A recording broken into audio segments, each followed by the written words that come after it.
জি জি, আসসালামু আলাইকুম সুধীবৃন্দ। প্রতি শনিবারের মতো আমরা আজকেও আবার আমাদের রুরাল ইকোনমি নিয়ে কথা বলার জন্য একত্রিত হয়েছি। আপনারা যারা সাথে আছেন সবাইকে আমাদের বিসিএফ এর পক্ষ থেকে শুভেচ্ছা। আজকে আমরা একটু ভিন্নধর্মী আলোচনা করব। মূলত আমরা সবসময় কৃষি, অর্থনীতি, ফুড সেফটি বা এগুলো নিয়ে আমরা কথা বলেছি, ফার্মার্সদের এম্পাওয়ারমেন্ট নিয়ে কথা বলেছি। আজকে আমরা একটু মেইন স্ট্রিম যারা ইকোনমিস্ট আছেন তাদের পার্সপেক্টিভ গুলো একটু আমরা জানার চেষ্টা করব যে আমাদের এই কৃষির ক্ষেত্রে, ডেভেলপমেন্টের ক্ষেত্রে আমাদের মেইন স্ট্রিম ইকোনমিক্স গুলো কিভাবে রিলেট করে। আমাদের সাথে আজকে আছেন ইউনিভার্সিটি অফ লন্ডন সোয়াসের ইকোনমিক্স এর প্রফেসর ডক্টর মুস্তাক খান, যিনি ক্যামব্রিজ এবং অক্সফোর্ডে পড়াশোনা করলেও সর্বতোভাবেই আমাদের বাংলাদেশি এবং বাংলাদেশের ইকোনমির সাথে মানে খুবই ওতপ্রোতভাবে উনি সম্পৃক্ত। বাংলাদেশে উনি অনেকগুলো রিসার্চ এর কাজও করছেন এবং আমাদের সাথে আরো যুক্ত আছেন আজকে আমাদের প্রতিদিনের মতো বিসিএফ এর সভাপতি সর্বজন শ্রদ্ধেয় doctor Mohammad Zainul Abedin sir Canada থেকে। মুস্তাক ভাই সম্পৃক্ত আছেন উনি ইংল্যান্ড থেকে। তো আমরা আজকে আমাদের আলোচনায় আমরা শুরু করব এখন। আপনারা যারা সাথে আছেন আপনাদের যে কোনো জিজ্ঞাসা, আপনাদের কমেন্ট গুলো আমাদেরকে জানাবেন যাতে আমরা এই প্রোগ্রামটিকে আরো বেশি সফল করতে পারি। মুস্তাক ভাই, আপনাকে কৃতজ্ঞতা যে আপনার এত অল্প সময়ের নোটিশ, আসলে অল্প সময়ের নোটিশেই আমরা আপনাকে পেয়েছি এবং আপনি আমাদের মূল্যবান সময় দিয়ে আমাদের সাথে সম্পৃক্ত আছেন। আমি আসলে আজকে প্রথম যে বিষয়টি আপনার কাছ থেকে জানতে চাইবো, কারণ আপনার বিভিন্ন টক আমরা বিভিন্ন জায়গায় শুনছি বা বিভিন্ন প্রেজেন্টেশন শুনছি যেখানে আপনি রুলস অফ ইকোনমিক্স এর কথা বলেন, ইনস্টিটিউশনের কথা বলেন, যেখানে আপনি পলিটিক্যাল অ্যাকসেপ্টেন্স এবং লেজিটিমেসি ইন ইকোনমিক্স এই বিষয়গুলো নিয়ে আপনি বিভিন্ন সময় আপনার ব্যাখ্যা তুলে ধরেন। আমার একটা জিনিস একটু জানার ইচ্ছা যে এই যে বিষয়গুলো রুলস এর কথা বলছেন বা ইকোনমিক্স যে টার্মিনোলজি গুলো আপনারা ব্যবহার করেন, আমরা যারা ডেভেলপমেন্ট ওয়ার্কার এবং বিশেষ করে যারা কৃষি নিয়ে কথা বলছি, কৃষি উন্নয়ন নিয়ে কথা বলছি, তাদের জন্য এই মেইন স্ট্রিম ইস্যুগুলো জানাটা কতটা জরুরি বলে আপনি মনে করেন? আমার মনে হয় এটা অত্যন্ত জরুরি, এই কারণে যে এটা শুধু অর্থনীতির কোনো একটি জায়গায় এটা প্রযোজ্য না, এটা পুরো সামগ্রিক, শুধু অর্থনীতি না, সমাজের যে বিবর্তন সেটা বোঝার জন্য আমাদেরকে ইনস্টিটিউশনাল ইকোনমিক্স, যেটা নিয়ে আমি কাজ করি, এটার কিছু জিনিস আমাদের একটা ধারণা অন্তত থাকতে হবে। এবং এটার প্রশ্নটা কি? প্রশ্নটা হচ্ছে যে আমরা যদি দরিদ্র বা উন্নয়নশীল দেশের সঙ্গে যারা যেসব দেশ একটু বেশি উন্নত বা বেশি এগিয়ে আছে তাদের তুলনা করি, তাদের মূল পার্থক্যটা কোথায় সেভাবে যদি প্রশ্নটা করি, তাহলে সাধারণত আপনাকে অর্থনীতিবিদ বলবে যে যারা বেশি উন্নত তাদের শিক্ষা দিক থেকে তারা এগিয়ে আছে, বা পুঁজির দিক থেকে এগিয়ে আছে, প্রযুক্তির দিক থেকে এগিয়ে আছে। কিন্তু আমাদের প্রশ্নটা আরেকটু গভীর, যে ওরা প্রযুক্তি বা শিক্ষা বা পুঁজির দিক থেকে কেন এগিয়ে আছে, এটার কারণটা কি? এবং এটার মূল কারণটা হচ্ছে আমরা যেভাবে জিনিসটা দেখি যে আসলে যে সংগঠনের ক্ষমতা, একটা সমাজকে সংগঠিত করার জন্য যে ক্ষমতাটা দরকার, যেটাকে আমরা অর্গানাইজেশনাল ক্যাপাবিলিটি বলি, সেটা আপনি একটা বিশ্ববিদ্যালয় দেখেন, একটা হাসপাতাল দেখেন, বা একটা কোম্পানি দেখেন, বা পুরো সমাজকেই দেখেন, একটা উন্নয়নশীল দেশের সেই বিশ্ববিদ্যালয় এবং একটা উন্নত দেশের বিশ্ববিদ্যালয় বা তার হাসপাতাল বা তার কোম্পানি, এটার মূল পার্থক্যটা হচ্ছে যে বেশি উন্নত সে বেশি সংগঠিত, সেখানে এই প্রতিষ্ঠানগুলো নিয়ম মাফিক কাজ করে এবং খুব স্মুথলি কাজ করে, আর যেখানে সেটা নেই সেটা কাজ করে না। অর্থাৎ আপনি যদি আন্তর্জাতিক মানের ডাক্তার এবং প্রযুক্তি একটা বাংলাদেশের হাসপাতাল নিয়ে আসেন, সেটা কিন্তু একটা আন্তর্জাতিক হাসপাতাল হয়ে যাবে না, কারণ সেই জিনিসগুলোকে আপনার সেই ডাক্তার যে হয়তো ইউকের ন্যাশনাল হেলথ সার্ভিসে একভাবে কাজ করবে, সেই একই ডাক্তার বাংলাদেশের হাসপাতালে সে কাজ করতে পারবে না, কারণ ওখানে যেভাবে নিয়মগুলোকে পালন করা হয় সেখানে সেই ডাক্তার কাজ করতে পারবে না। স্যার স্যার আপনি একটু মিউট করবেন নাকি স্যার? না স্যার, না স্যার, আপনি ওপেন করেছেন। হ্যাঁ, এবার sir, thank you sir. So এই যে ব্যাপারটা, যে কেন কোন কোন সমাজের সাংগঠনিক অবস্থাটা দুর্বল, এবং সেটা কেন থেকে যাচ্ছে, এটাই হচ্ছে আমাদের মূল বিষয়। এবং এখানে অনেক বিতর্ক রয়েছে, কি কি কি কারণে সেটা হয়, এটাতে অনেক রকমের বিতর্ক রয়েছে। সেই বিতর্কে আমি এখন যাব না। কিন্তু আমাকে যদি আপনি জিজ্ঞেস করেন যে বাংলাদেশের আহ, উন্নয়নের জন্য যেটা সব থেকে বড় আপনার আম, ব্যাঘাতটা কোথা থেকে আসছে, এটা হচ্ছে আমার ইসে যে আমরা সংগঠিত হতে পারছি না সামাজিক স্তরেও, এবং তার নিচে আপনার যেগুলা প্রতিষ্ঠান আছে সেখানেও, এবং একেবারে কোম্পানি স্তরে বা আহ, যেখানে আপনার উৎপাদন হচ্ছে সেখানেও। তো সেটা কেন হচ্ছে, এবং এটার দুটো মূল কারণ।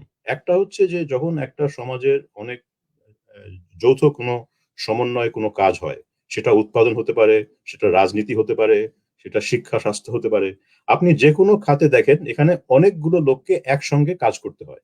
সেই সেই যৌথ কাজটাই হচ্ছে এই একটা সমাজের যেটা উৎপাদনশীলতার মূল জায়গাটা হচ্ছে এই যৌথ কাজ করার ক্ষমতা। যখন মানুষ একসঙ্গে কাজ করে তখন তাদেরকে নিয়ম পালন করতে হয়, কার কি দায়িত্ব, কে কি করছে, এবং সে ঠিকভাবে কাজ না করলে তার কি ব্যবস্থা নেওয়া হবে। এই নিয়মগুলোর উপরেই কিন্তু নির্ভর করে একটা সমাজের যে কোনো আপনি অ্যাসপেক্ট দেখেন, সেটা তার রাজনীতি দেখেন, তার আইন ব্যবস্থা দেখেন, তার পুলিশ দেখেন, তার কৃষি খাত দেখেন, তার আহ, পোশাক শিল্প দেখেন, যেই খাতে আপনি দেখেন, এই নিয়মগুলা কিন্তু অত্যন্ত গুরুত্বপূর্ণ। এই নিয়মগুলোকে আমরা ইনস্টিটিউশন বলি অর্থনীতিতে। কিন্তু এটা ইনস্টিটিউশন মানে স্বাভাবিক ভাষায় ইনস্টিটিউশন বলতে একটা প্রতিষ্ঠান বোঝায়। আমরা কিন্তু ইনস্টিটিউশনকে প্রতিষ্ঠান হিসেবে বুঝি না। ইনস্টিটিউশন হচ্ছে নিয়ম, এবং একটা প্রতিষ্ঠানের মধ্যেও কিন্তু নিয়ম আছে। আপনি যদি আদালতকে একটা প্রতিষ্ঠান হিসেবে দেখেন, আদালতের মধ্যেও নিয়ম আছে যে আইনজীবী কোন নিয়মে কাজ করবে, যে বিচারক সে কোন নিয়মে কাজ করবে। তো আমরা দেখি যে যেই প্রতিষ্ঠানটা আমার নিয়ম বাস্তবায়ন করছে সে নিজেই নিয়ম মানছে না, যেই পুলিশ আমাকে আইন দিচ্ছে সেই পুলিশই নিয়ম মানছে না, যেই কোম্পানি আমার উৎপাদন করছে তার মালিকই নিয়ম মানছে না, তার শ্রমিক তো মানবে কিভাবে। তো এই যে নিয়মহীনতা, এইটাই হচ্ছে আমাদের বিষয়বস্তু। এবং এখানে দুইটা ব্যাপার আমরা ব্যাখ্যা করি। একটা হচ্ছে যে এক হতে পারে যে আপনার নিয়মগুলোতেই গলদ আছে, যে আপনি যে নিয়মগুলোকে বাস্তবায়ন করানোর চেষ্টা করছেন, যে নিয়ম অনুযায়ী আপনি আপনার উন্নয়ন করার চেষ্টা করছেন, সেই নিয়মগুলাই হয়তো ভুল। এটা হতে পারে। আরেকটা হতে পারে যে নিয়মগুলো ঠিক আছে কিন্তু নিয়মগুলো কেউ পালন করছে না, কারণ আপনার সমাজে যারা ক্ষমতাশীল তারা এই নিয়ম থেকে যেই ফায়দা হাসিল করবে তার থেকে তাদের লাভ বেশি নিয়মটাকে ভেঙে, তো তারা নিয়মটাকে মানতে চাচ্ছে না। এখন ক্ষমতাশীল বলতে আমরা শুধু সমাজের উপরের 1% কে বুঝাই না। ক্ষমতাশীল হচ্ছে বিভিন্ন স্তরে সমাজের বিভিন্ন ধরনের লোক ক্ষমতাশীল হতে পারে। আপনি যদি এখন গ্রাম বাংলার একেবারে দূর দূরান্তের কোনো গ্রামে যান, সেখানে ক্ষমতাশীল কারা? সেখানে ক্ষমতাশীল যার 5% জমি আছে বা 10% জমি আছে, যে বাস্তবে আসলে খুব একটা গরিব মানুষ, কিন্তু সেই পরিবেশে আপেক্ষিক তুলনায় ওই লোকগুলাই ক্ষমতাশীল। এবং যার 1% জমি আছে বা জমি নাই তার ক্ষমতা কম। আবার আপনি যদি অন্য জায়গায় যান তখন ক্ষমতাটা একটা আপেক্ষিক জিনিস, মূলত এটাই। তো ক্ষমতাশীল যে সে হচ্ছে সেই স্ফিয়ারে, সেই জায়গায় কার মনোভাব, কার উদ্দেশ্য, কার স্বার্থ বেশি প্রযোজ্য, সেই হচ্ছে ক্ষমতাশীল। এখন যেটা হয় যে অনেক নিয়ম আমরা আমরা ভঙ্গ করি এবং মানি না, কারণ ওই স্ফিয়ারে যারা ক্ষমতাশীল তারা এই নিয়মগুলোকে পালন করতে চায় না। এবং আপনি যদি দেখেন যে উন্নত দেশের অবস্থাটা কি, উন্নত দেশে মানুষের নিয়ম কেন মানে?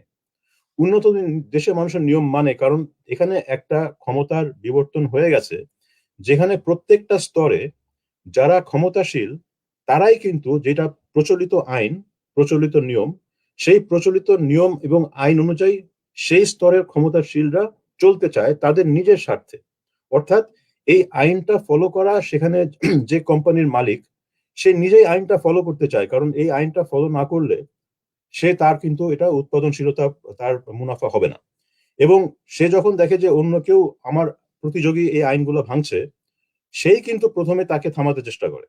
এখানে কোনো পুলিশ আসার আগে, কোনো আইন আসার আগে, কোনো আদালত আসার আগে একজন ব্যবসায়ী যখন দেখে যে আরেকজন ব্যবসায়ী ট্যাক্স দিচ্ছে না বা কোনো আপনার হেলথ অ্যান্ড সেফটি আপনার নিয়ম ভাঙছে, বা সে নিজেই গিয়ে বলবে যে আপনি যেটা করছেন এটা আমার ব্যবসার জন্য খারাপ, কারণ আপনার ক্ষতি হলে আমারও ক্ষতি হবে। সে নিজেই এটা থামাতে চেষ্টা করবে। তখন যখন সে পারবে না, তখন হয়তো সে এটা রিপোর্ট করবে। আর যখন আইনের কোনো প্রতিনিধি এসে তাকে আদালতে নেওয়ার চেষ্টা করবে, এই লোকটাই কিন্তু সকল ধরনের সহায়তা করবে, সকল ধরনের তথ্য দিবে, এবং এটা খুব তাড়াতাড়ি মীমাংসা হয়ে যাবে। তো আমাদের দেশে আমরা কি দেখি, শুধু বাংলাদেশ না, যে কোনো উন্নয়নশীল দেশে যেটা দেখি, যে যারা আইন ভাঙছে সবাই আইন ভাঙছে। কেউ মানে এক কোম্পানি আরেক কোম্পানি, বা এক হাসপাতাল আরেক হাসপাতাল, বা একটা স্কুল আরেকটা স্কুলের, একটা বিশ্ববিদ্যালয় আরেকটা বিশ্ববিদ্যালয়ের কোনোদিনও অভিযোগ করবে না, কারণ সেও আইন ভাঙছে, সেও আইন ভাঙছে। সবাই জানে যে কি হচ্ছে। এবং এখানে আপনি যখন কোনো তথ্যের জন্য আসবেন, কোনো আদালতে যাওয়ার জন্য আসবেন, সবাই মুখ বন্ধ করে বসে থাকবে, কারণ সবারই কিছু না কিছু লুকানোর আছে। তো এরকম অবস্থায় আমরা কিভাবে অগ্রসর হব, এটাই হচ্ছে আসলে উন্নয়নের সব থেকে গুরুত্বপূর্ণ প্রশ্ন, যেটা অর্থনীতিবিদরা, সামাজিক বিশ্লেষকরা এটাতে যথেষ্ট গুরুত্ব দেন না। এবং আমাদের কাজটা হচ্ছে এই জায়গায় ফোকাসটা আনা, যে এটাই হচ্ছে বাস্তবতা। এটা শুধু বাংলাদেশের যে একটা খুব বিশেষ সমস্যা সেটা না। আপনি ভারতে দেখেন একই রকমের সমস্যা, মিয়ানমারে অন্য রকমের সমস্যা, পাকিস্তানে অন্য রকমের সমস্যা, আফ্রিকার, কিন্তু সবগুলাই এই বড় আকারের যেটা আমি সমস্যার কথা বললাম, এটারই বিভিন্ন আহ, উদাহরণ। ডিটেল গুলা ভিন্ন, কারা ক্ষমতাশীল, কোন আইন ভাঙছে, কিভাবে ভাঙছে সেটা ভিন্ন, কিন্তু মূল ব্যাপারটা কিন্তু একই ধরনের। এবং এখানে আমরা দেখি যে মার্কিন যুক্তরাষ্ট্রে একটা নির্বাচন হলো, যেখানে একজন ব্যক্তি আপ্রাণ চেষ্টা করলো নিয়মগুলাকে ভাঙতে, আপ্রাণ চেষ্টা করলো, এবং শেষ পর্যন্ত সে কিন্তু এখনো স্বীকার করে না যে সে হেরেছে। কিন্তু কি হলো শেষ পর্যন্ত? শেষ পর্যন্ত হলো যে তার নিজের দলেরই লোক, তার নিজেই সেই আদালতে সেই যেই লয়ার গুলাকে বসিয়েছে, বিচারককে বসিয়েছে, সে তার নিজের বিচারক, তার নিজের পার্টির লোক শেষ পর্যন্ত বললো যে না, আপনি হেরেছেন। কেন বললো? এটা কিন্তু আমাদের উন্নয়নশীল দেশে কোনোদিন হতো না, যে আমি বিচারক বসিয়েছি, আমি আমার পার্টির লোক, তারাই আমাকে বলছে আপনি হেরে গেছেন ভাই, যান। এটা হয় না কেন? এটা হয় যে কারণ মার্কিন যুক্তরাষ্ট্রে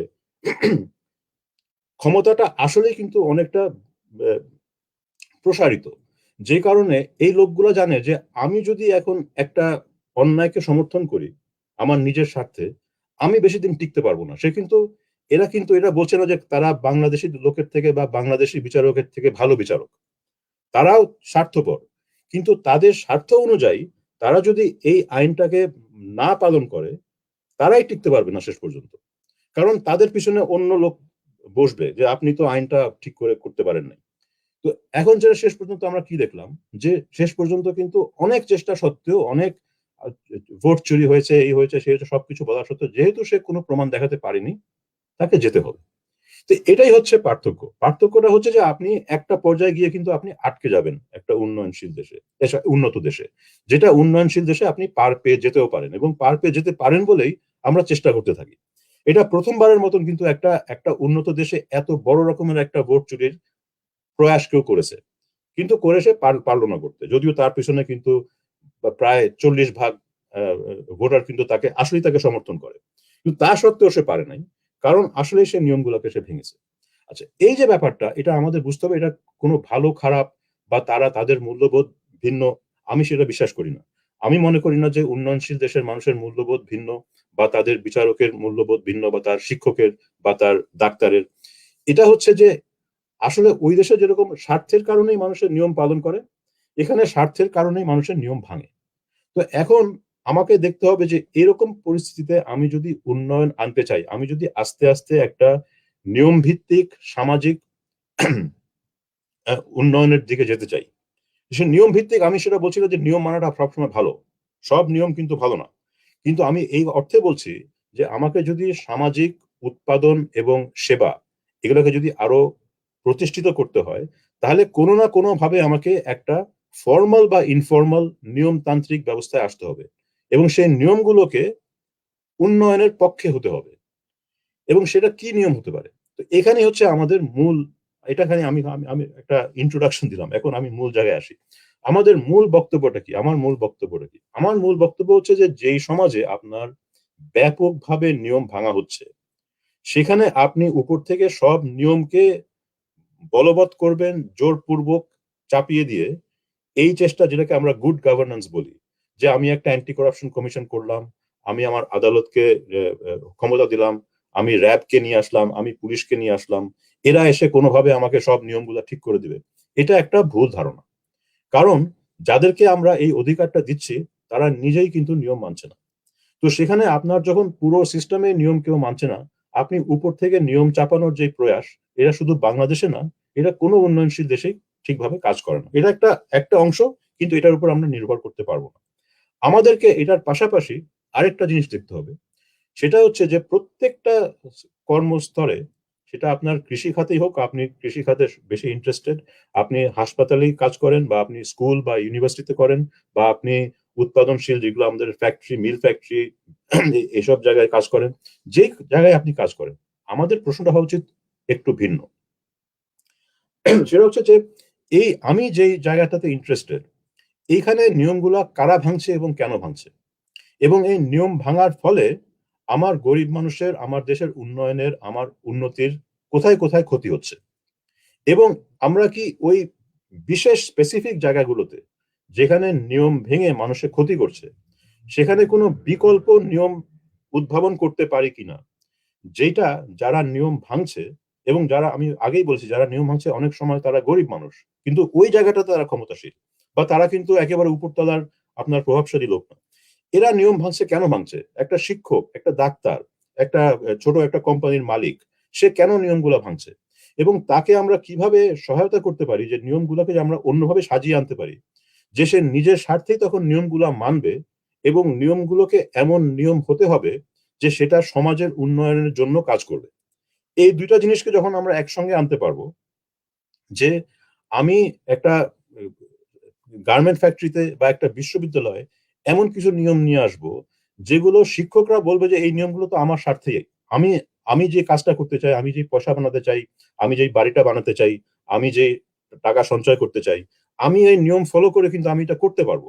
কিন্তু আমি এমন ভাবে নিয়মটাকে করতে হবে যে শুধু এটা করে সে নিজে লাভবান হবে না, সমাজও লাভবান হবে। মানে সে একটা প্রপার শিক্ষা দিবে, সে যে শিক্ষাটা দিবে সেটা আরো 100 জন মানুষের প্রত্যেক বছরে চাকরি হবে, সে যেই কোম্পানিতে শ্রমিক নিয়োগ করবে, সেই শ্রমিকের বেতন বাড়বে, তার উৎপাদনশীলতা বাড়বে, সে যেই আহ, ডাক্তার যে চিকিৎসা দিচ্ছে, সেই চিকিৎসায় মানুষের মরে যাবে না। এখন এই যে জিনিসগুলো, যে ডাক্তারকেও লাভবান হতে হবে, এবং যে তার পেশেন্ট, সেও ভালো একটা চিকিৎসা পাবে, যে শিক্ষার্থী, সেও যে শিক্ষাটা পাবে সেটা তার উৎপাদনশীলতা বাড়াবে। এখানে আমাদেরকে আসতে হবে, এবং এখানে সমস্যাটা হচ্ছে যে এটা একটা বহুমুখী সমস্যা। কারণ সমস্যাটা শুধু যে আপনার শিক্ষক আইন ভাঙছে তা না, শিক্ষার্থীও আইন ভাঙার চেষ্টা করছে। সেও কিন্তু চেষ্টা করছে যে আমি যদি কিছু পয়সা দিয়ে আগে পেপারটা পেয়ে যাই, বা আমি যদি কিছু পয়সা দিয়ে আমি যদি একটু মার্ক বেশি পাই, আমি সেটা করব না কেন? যে চিকিৎসার জন্য যাচ্ছে হাসপাতালে, সেও বলছে যে আমি যদি একটু পয়সা দিয়ে লাইনের আগে যেতে পারি, আমাকে যদি একটু আগে দেখেন, আমি একটু পয়সা দিই। অর্থাৎ ব্যাপারটা হচ্ছে যে এখানে কোনো এক ব্যক্তিকে আপনি দোষ দিতে পারছেন না, পুরো সিস্টেমটাই হচ্ছে সবাই নিয়ম ভাঙছে। যে ঘুষ খাচ্ছে সেও তো নিয়ম ভাঙছে, যে ঘুষ দিচ্ছে সেও নিয়ম ভাঙছে। তো এখানে হচ্ছে যে আমাকে একটা সার্বিক একটা ব্যবস্থায় আসতে হবে, যেখানে যারা যারা এখানে জড়িত, সে শিক্ষার্থীও, সে শিক্ষকও, সে চিকিৎসকও, এবং তার পেশেন্টও, সবাই যেন তার যেটা উদ্দেশ্য যে সে আমি সেবাটা পাবো, এবং সে আমাকে সেবাটা দিবে, বা আমি চাকরিটা পাবো, আমার মালিক মুনাফা করবে, তাকেও মুনাফা করতে দিতে হবে, কিন্তু সে যাতে আমাকে চাকরিতে আমাকে এমন শোষণ না করে যে আমি আগুনে পুড়ে মরে যাই, বা আমি আমার বিল্ডিং ভেঙে আমি মরে যাই। তো এই যে জিনিসটা, যে সে আমি দেখতে হবে, দুই তরফ থেকে দেখতে হবে, দুই তরফ থেকে দেখে যদি আমি একটা মীমাংসা পাই, সেই মীমাংসাটাই হচ্ছে একটা পদক্ষেপ, এবং এই পদক্ষেপ একটা উইন পদক্ষেপ উইন কিন্তু আমাদের উন্নত হতে হবে। একটা উইন উইন সিচুয়েশনের কথা আপনি বলছেন নাকি? হ্যাঁ, কিন্তু এই উইন উইন সিচুয়েশন সব জায়গায় সম্ভব না। এখন অনেক আমাদের সমস্যা আছে যেখানে কোনো উইন উইন নাই, যেখানে যারা ক্ষমতাশীল সে এমন ভাবে লুণ্ঠন করছে যে এখানে তাকে কোনো উইন উইনে আনা সম্ভব না।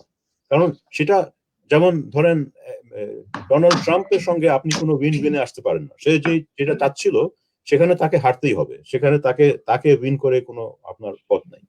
তার মানে হচ্ছে যে একটা সমাজের সব রকমের যে দুর্নীতি, সব রকমের যে আইন ভাঙার ব্যবস্থা চলছে, এগুলা সবগুলো কিন্তু আমার এই পরিকল্পনার মধ্যে পড়ে না।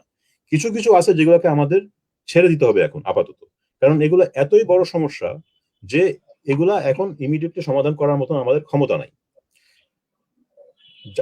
এটা আমি বলছি না যে করার কোনো সম্ভাবনা নাই, আমার পক্ষে সম্ভব না। এটা রাজনৈতিক যারা রাজনীতি করে তারা এটা নিয়ে আলোচনা করতে পারেন, এগুলো অন্য ব্যাপার।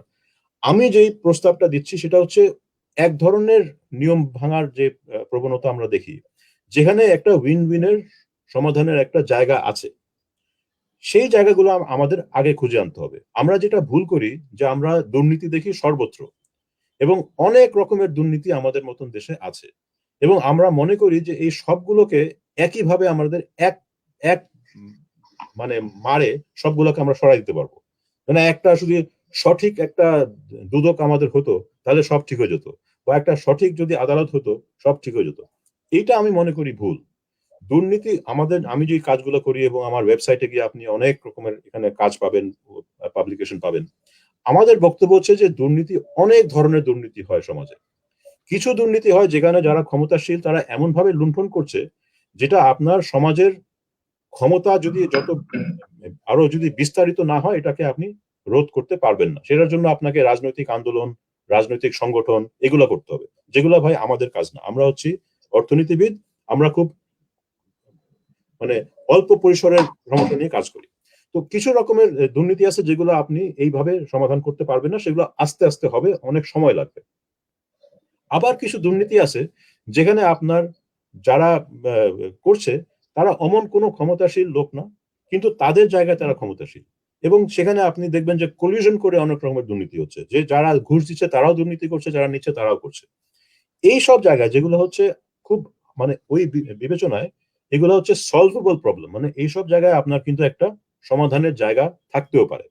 আমরা সেগুলো নিয়ে গবেষণা করি, এবং আমাদের থিওরিটা হচ্ছে যে এগুলো যদি আমরা একটা একটা করে কমাইতে পারি তখন আস্তে আস্তে কিন্তু আমরা সেদিকে অগ্রসর হব, যেখানে একদিন গিয়ে একটা ডোনাল্ড ট্রাম্পও বাংলাদেশে টিকতে পারবে না।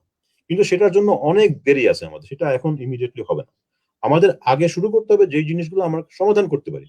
যে আমাদের হাসপাতালে ডাক্তার হচ্ছে একেবারে বিশ্বমানের ডাক্তার, সে ওষুধটাও বিশ্বমানের ওষুধ, আমার প্রযুক্তিও বিশ্বমানের প্রযুক্তি, সবই আছে। এবং যে পেশেন্ট তারাও দেখবেন অনেক ক্ষেত্রে কিন্তু পয়সা দিতে রাজি আছে, কারণ ইনফর্মালি তারা পয়সা দিচ্ছে। কিন্তু কি হচ্ছে, চিকিৎসার মানটা আমাদের খুবই খারাপ। একই দিকে আমাদের বিশ্ববিদ্যালয়ে যারা শিক্ষক তারা বিশ্বমানের শিক্ষক। আমি হয়তো বাংলাদেশের ঢাকা ইউনিভার্সিটিতে পড়াতে পারতাম, হ্যাঁ, আমার মতন অনেক লোক ঢাকা ইউনিভার্সিটিতে আছে, ছাত্র হচ্ছে আন্তর্জাতিক মানের, তারা যখন বিদেশে আসে তারা কিন্তু আন্তর্জাতিক মানের কাজ করে। কিন্তু ঢাকা ইউনিভার্সিটি কাজ করে না কেন? আমি ঢাকা ইউনিভার্সিটি, আমি যে কোনো ইউনিভার্সিটির কথা বলছি, আপনার দেখবেন সেশন জট লেগে আছে, পরীক্ষা হচ্ছে না, যারা ছাত্র আসছে তাদের জিপিএ গুলা ভুয়া জিপিএ, ছাত্র ঢুকে তারা এখন কি করছে পরীক্ষা নিয়ে, এগুলো অনেক রকমের অভিযোগ থাকে। আমি কোনো বিশেষ ইউনিভার্সিটির কথা বলছি না, এটা আমি জাস্ট একটা নাম কাওয়াজতে বললাম, ঢাকা ইউনিভার্সিটি। এটা শুধু ঢাকা ইউনিভার্সিটির প্রবলেম না। কিন্তু একটা উন্নয়নশীল দেশের ইউনিভার্সিটি এবং উন্নত দেশের ইউনিভার্সিটির পার্থক্যটা আপনার শিক্ষকের মানের উপর নির্ভর করে না। এটা হচ্ছে তারা সেই শিক্ষক বা সেই ছাত্র তারা কি নিয়মগুলো ফলো করছে কিনা। এখন আপনি দেখেন, যদি আমরা এখানে নিয়মগুলোকে আরেকটু মানে সমন্বিত করতে পারি, এটা শিক্ষকেরও লাভ, ছাত্রেরও লাভ। কারণ যেই ছাত্র একটা স্কুল থেকে বাংলাদেশে জিপিএ 5 নিয়ে বেরোচ্ছে, এই জিপিএ 5 কিন্তু আন্তর্জাতিক কোনো মূল্য নাই এটা। কিন্তু আমরা যদি এই স্কুল ব্যবস্থাকে ঠিক করতে পারি, যে যারা আসলেই ভালো করতে চায় তারা এমন একটা সার্টিফিকেট পায় যেটাতে তারা আন্তর্জাতিক তার মর্যাদা বাড়ে, সে বিদেশে গিয়ে পড়ালেখা করে দেশে ফিরে এসে আরো অনেক ভালো করতে পারে, এটা তার জন্য ভালো না? তার তো অবশ্যই তার লাভ, আর যে শিক্ষক তার জন্য লাভ। তো এটা হচ্ছে না কেন? এটা হচ্ছে না কারণ আমরা ওই যে সমন্বিত একটা জায়গায় কালেকটিভ অ্যাকশনে আসতে পারছি না। আমরা যে একইভাবে, যেমন ঢাকার রাস্তায় যানজট কেন হয়? যানজট হয় কারণ সবাই ভাবছে যে আমি যদি একটু আগায় যেতে পারি আমি আগে চলে যাব। কিন্তু সবাই যখন আগায় যেতে চেষ্টা করে তখন পুরা সিস্টেমটা বন্ধ হয়ে যায়, কেউ কোথায় নড়তে পারে না, সবাই বসে আছে ঘন্টার পর ঘন্টা একই জায়গায়। কিন্তু আমরা যদি নিয়ম মেনে মেনে যদি 2 মাইল পার আওয়ার যদি যেতাম, অনেক তাড়াতাড়ি পৌঁছা যেতাম। কিন্তু আমরা 2 মাইলস অ্যান আওয়ার না গিয়ে 10 মাইলস অ্যান আওয়ার যাওয়ার চেষ্টা করে একটু শর্টকাট নিয়ে ওই রাস্তাও বন্ধ করে দিলাম, আমার রাস্তাও বন্ধ করে দিলাম, সবাই বন্ধ হয়ে বসে আছি।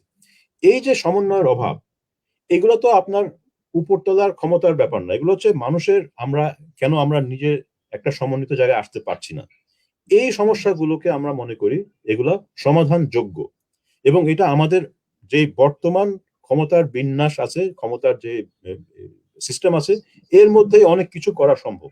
এবং এটা করতে করতেই আমরা দেখবো যে উৎপাদনশীলতা বাড়ছে, মানুষের উন্নয়ন হচ্ছে, তার পকেটে টাকা হচ্ছে, তার যখন পকেটে টাকা হবে তার ক্ষমতা বাড়বে। এই যখন ক্ষমতাটা আরো বিস্তারিতভাবে বিতরণ হবে, তখন আপনার বড় সমস্যাগুলো আমরা তখন সমাধান করতে পারবো। আমাদের ভুল হচ্ছে আমরা সব সমস্যা একসঙ্গে সমাধান করতে চাই, এটা করতে গিয়ে আমরা কোনো সমস্যায় সমাধান করতে পারি না। তো এটা হচ্ছে আমাদের মূল, আমি খুব সহজ ভাষায় বললাম, এটার অনেক তত্ত্ব এবং এটার অনেকগুলা আপনার শর্ত আছে, এবং এই শর্তগুলো আমাকে আমার কথা কেউ যাতে ভুল না বুঝে আমি অনুরোধ করব, আমার লেখাগুলো এবং আমার মতন যারা গবেষণা করছে লেখাগুলো আগে পড়েন, কারণ এগুলো অনেক জটিল ব্যাপার। খুব সহজভাবে আমি বোঝাতে চেষ্টা করেছি আপনার ইন্টারেস্টটা বাড়ানোর জন্য, কিন্তু এই ইন্টারেস্টটা বাড়িয়ে আপনি আমাকে হয়তো ভুলও বুঝে থাকতে পারেন। আর আমি অনেক কিছু বলছি যেগুলো হয়তো ভুল বুঝে আপনি অন্যভাবে আমাকে বুঝবেন, সেটা যাতে না করেন আমি বলবো যে এগুলো অনেক লেখা আছে, আপনি গিয়ে আমার ওয়েবসাইটে লেখাগুলো পড়েন। আসলে ব্যাপারটা হচ্ছে আমাদেরকে সমাধানযোগ্য সমস্যাগুলোকে শনাক্ত করতে হবে এবং সেখানে এমন কিছু সমাধান নিয়ে আসতে হবে যেটা আমাদের পরিস্থিতিতে, আমাদের পাওয়ার সেটেলমেন্টে, আমাদের যেটা পাওয়ার স্ট্রাকচার আছে এখানে যেগুলো কাজ করবে। কারণ ওই জায়গাটা যারা যারা পাওয়ারফুল, ওইখানে যাদের ক্ষমতা বা প্রভাব আছে, আমাদের সমাধানটা তাদের স্বার্থ অনুযায়ী হতে হবে। তাদের স্বার্থের বিরুদ্ধে গিয়ে আমি উপর থেকে চাপিয়ে দেবো যে আপনাকে আপনাকে আমি বেতন দিব না, আপনাকে কোনো সুযোগ দিব না, কিন্তু আপনাকে আমাকে সেবা দিতে হবে, এরকম আপনি উপর থেকে চাপিয়ে দিয়ে আমাদের মতন সমাজে পার পাবেন না, এটা হবে না। আপনাকে যে সমাধানটা খুঁজে আনতে হবে সেটা হচ্ছে যে ওই লোকের যে ব্যবসায়ী বা যে আমলা বা যে আপনার সেবাদানকারী, তার স্বার্থের সঙ্গে এটা মিলতে হবে মোটামুটি। যে আমি যে এই কাজটা করে আমি যেইভাবে থাকতে চাই, একটা বাড়িতে একটা সভ্য মধ্যবিত্ত মানুষের মতন থাকতে চাই, আমি একটা ইনকাম চাই, আমার একটা সেভিংস হবে, আমার ছেলে পেলেরা ভালো স্কুলে যাবে, আপনাকে তাকে এটা অবশ্যই দিতে হবে। আপনি যদি তাকে এটা না দেন সেটা অবৈধভাবে সে করবে। তো এই যে ব্যাপারটা, আমাকে তখন জিনিসটাকে এমন জায়গায় আনতে হবে যে সেও তার তার নিয়ম মতন সে চললে সে একটা ভালো জীবন যাপন করতে পারবে, এবং তাকে আমাকে ইনসেন্টিভ দিতে হবে যে সে আমাকেও যাতে সেবাটা দেয়, যাতে আমিও ভাই যখন আমি শিক্ষা চাই বা স্বাস্থ্য চাই বা আমার একটা বিজনেসের ট্যাক্স দিতে চাই বা আমি কোনো একটা সামাজিক সেবা চাই, আমি সেটা দ্রুত এবং সঠিকভাবে পাই। এবং আমিও যাতে আমার কাজের ক্ষেত্রে, আমি যদি ব্যবসায়ী হই বা আমি যদি একটা এনজিওর চালাই বা আমি যদি শিক্ষক হই, আমিও যাতে আমার জীবনটা ভালোভাবে চালাতে পারি। আর আমি যদি শ্রমিক হই, তাহলে আমি যেখানে চাকরি পাচ্ছি আমাকে ওই চাকরি পাওয়ার জন্য কাউকে ঘুষ দিতে হচ্ছে না।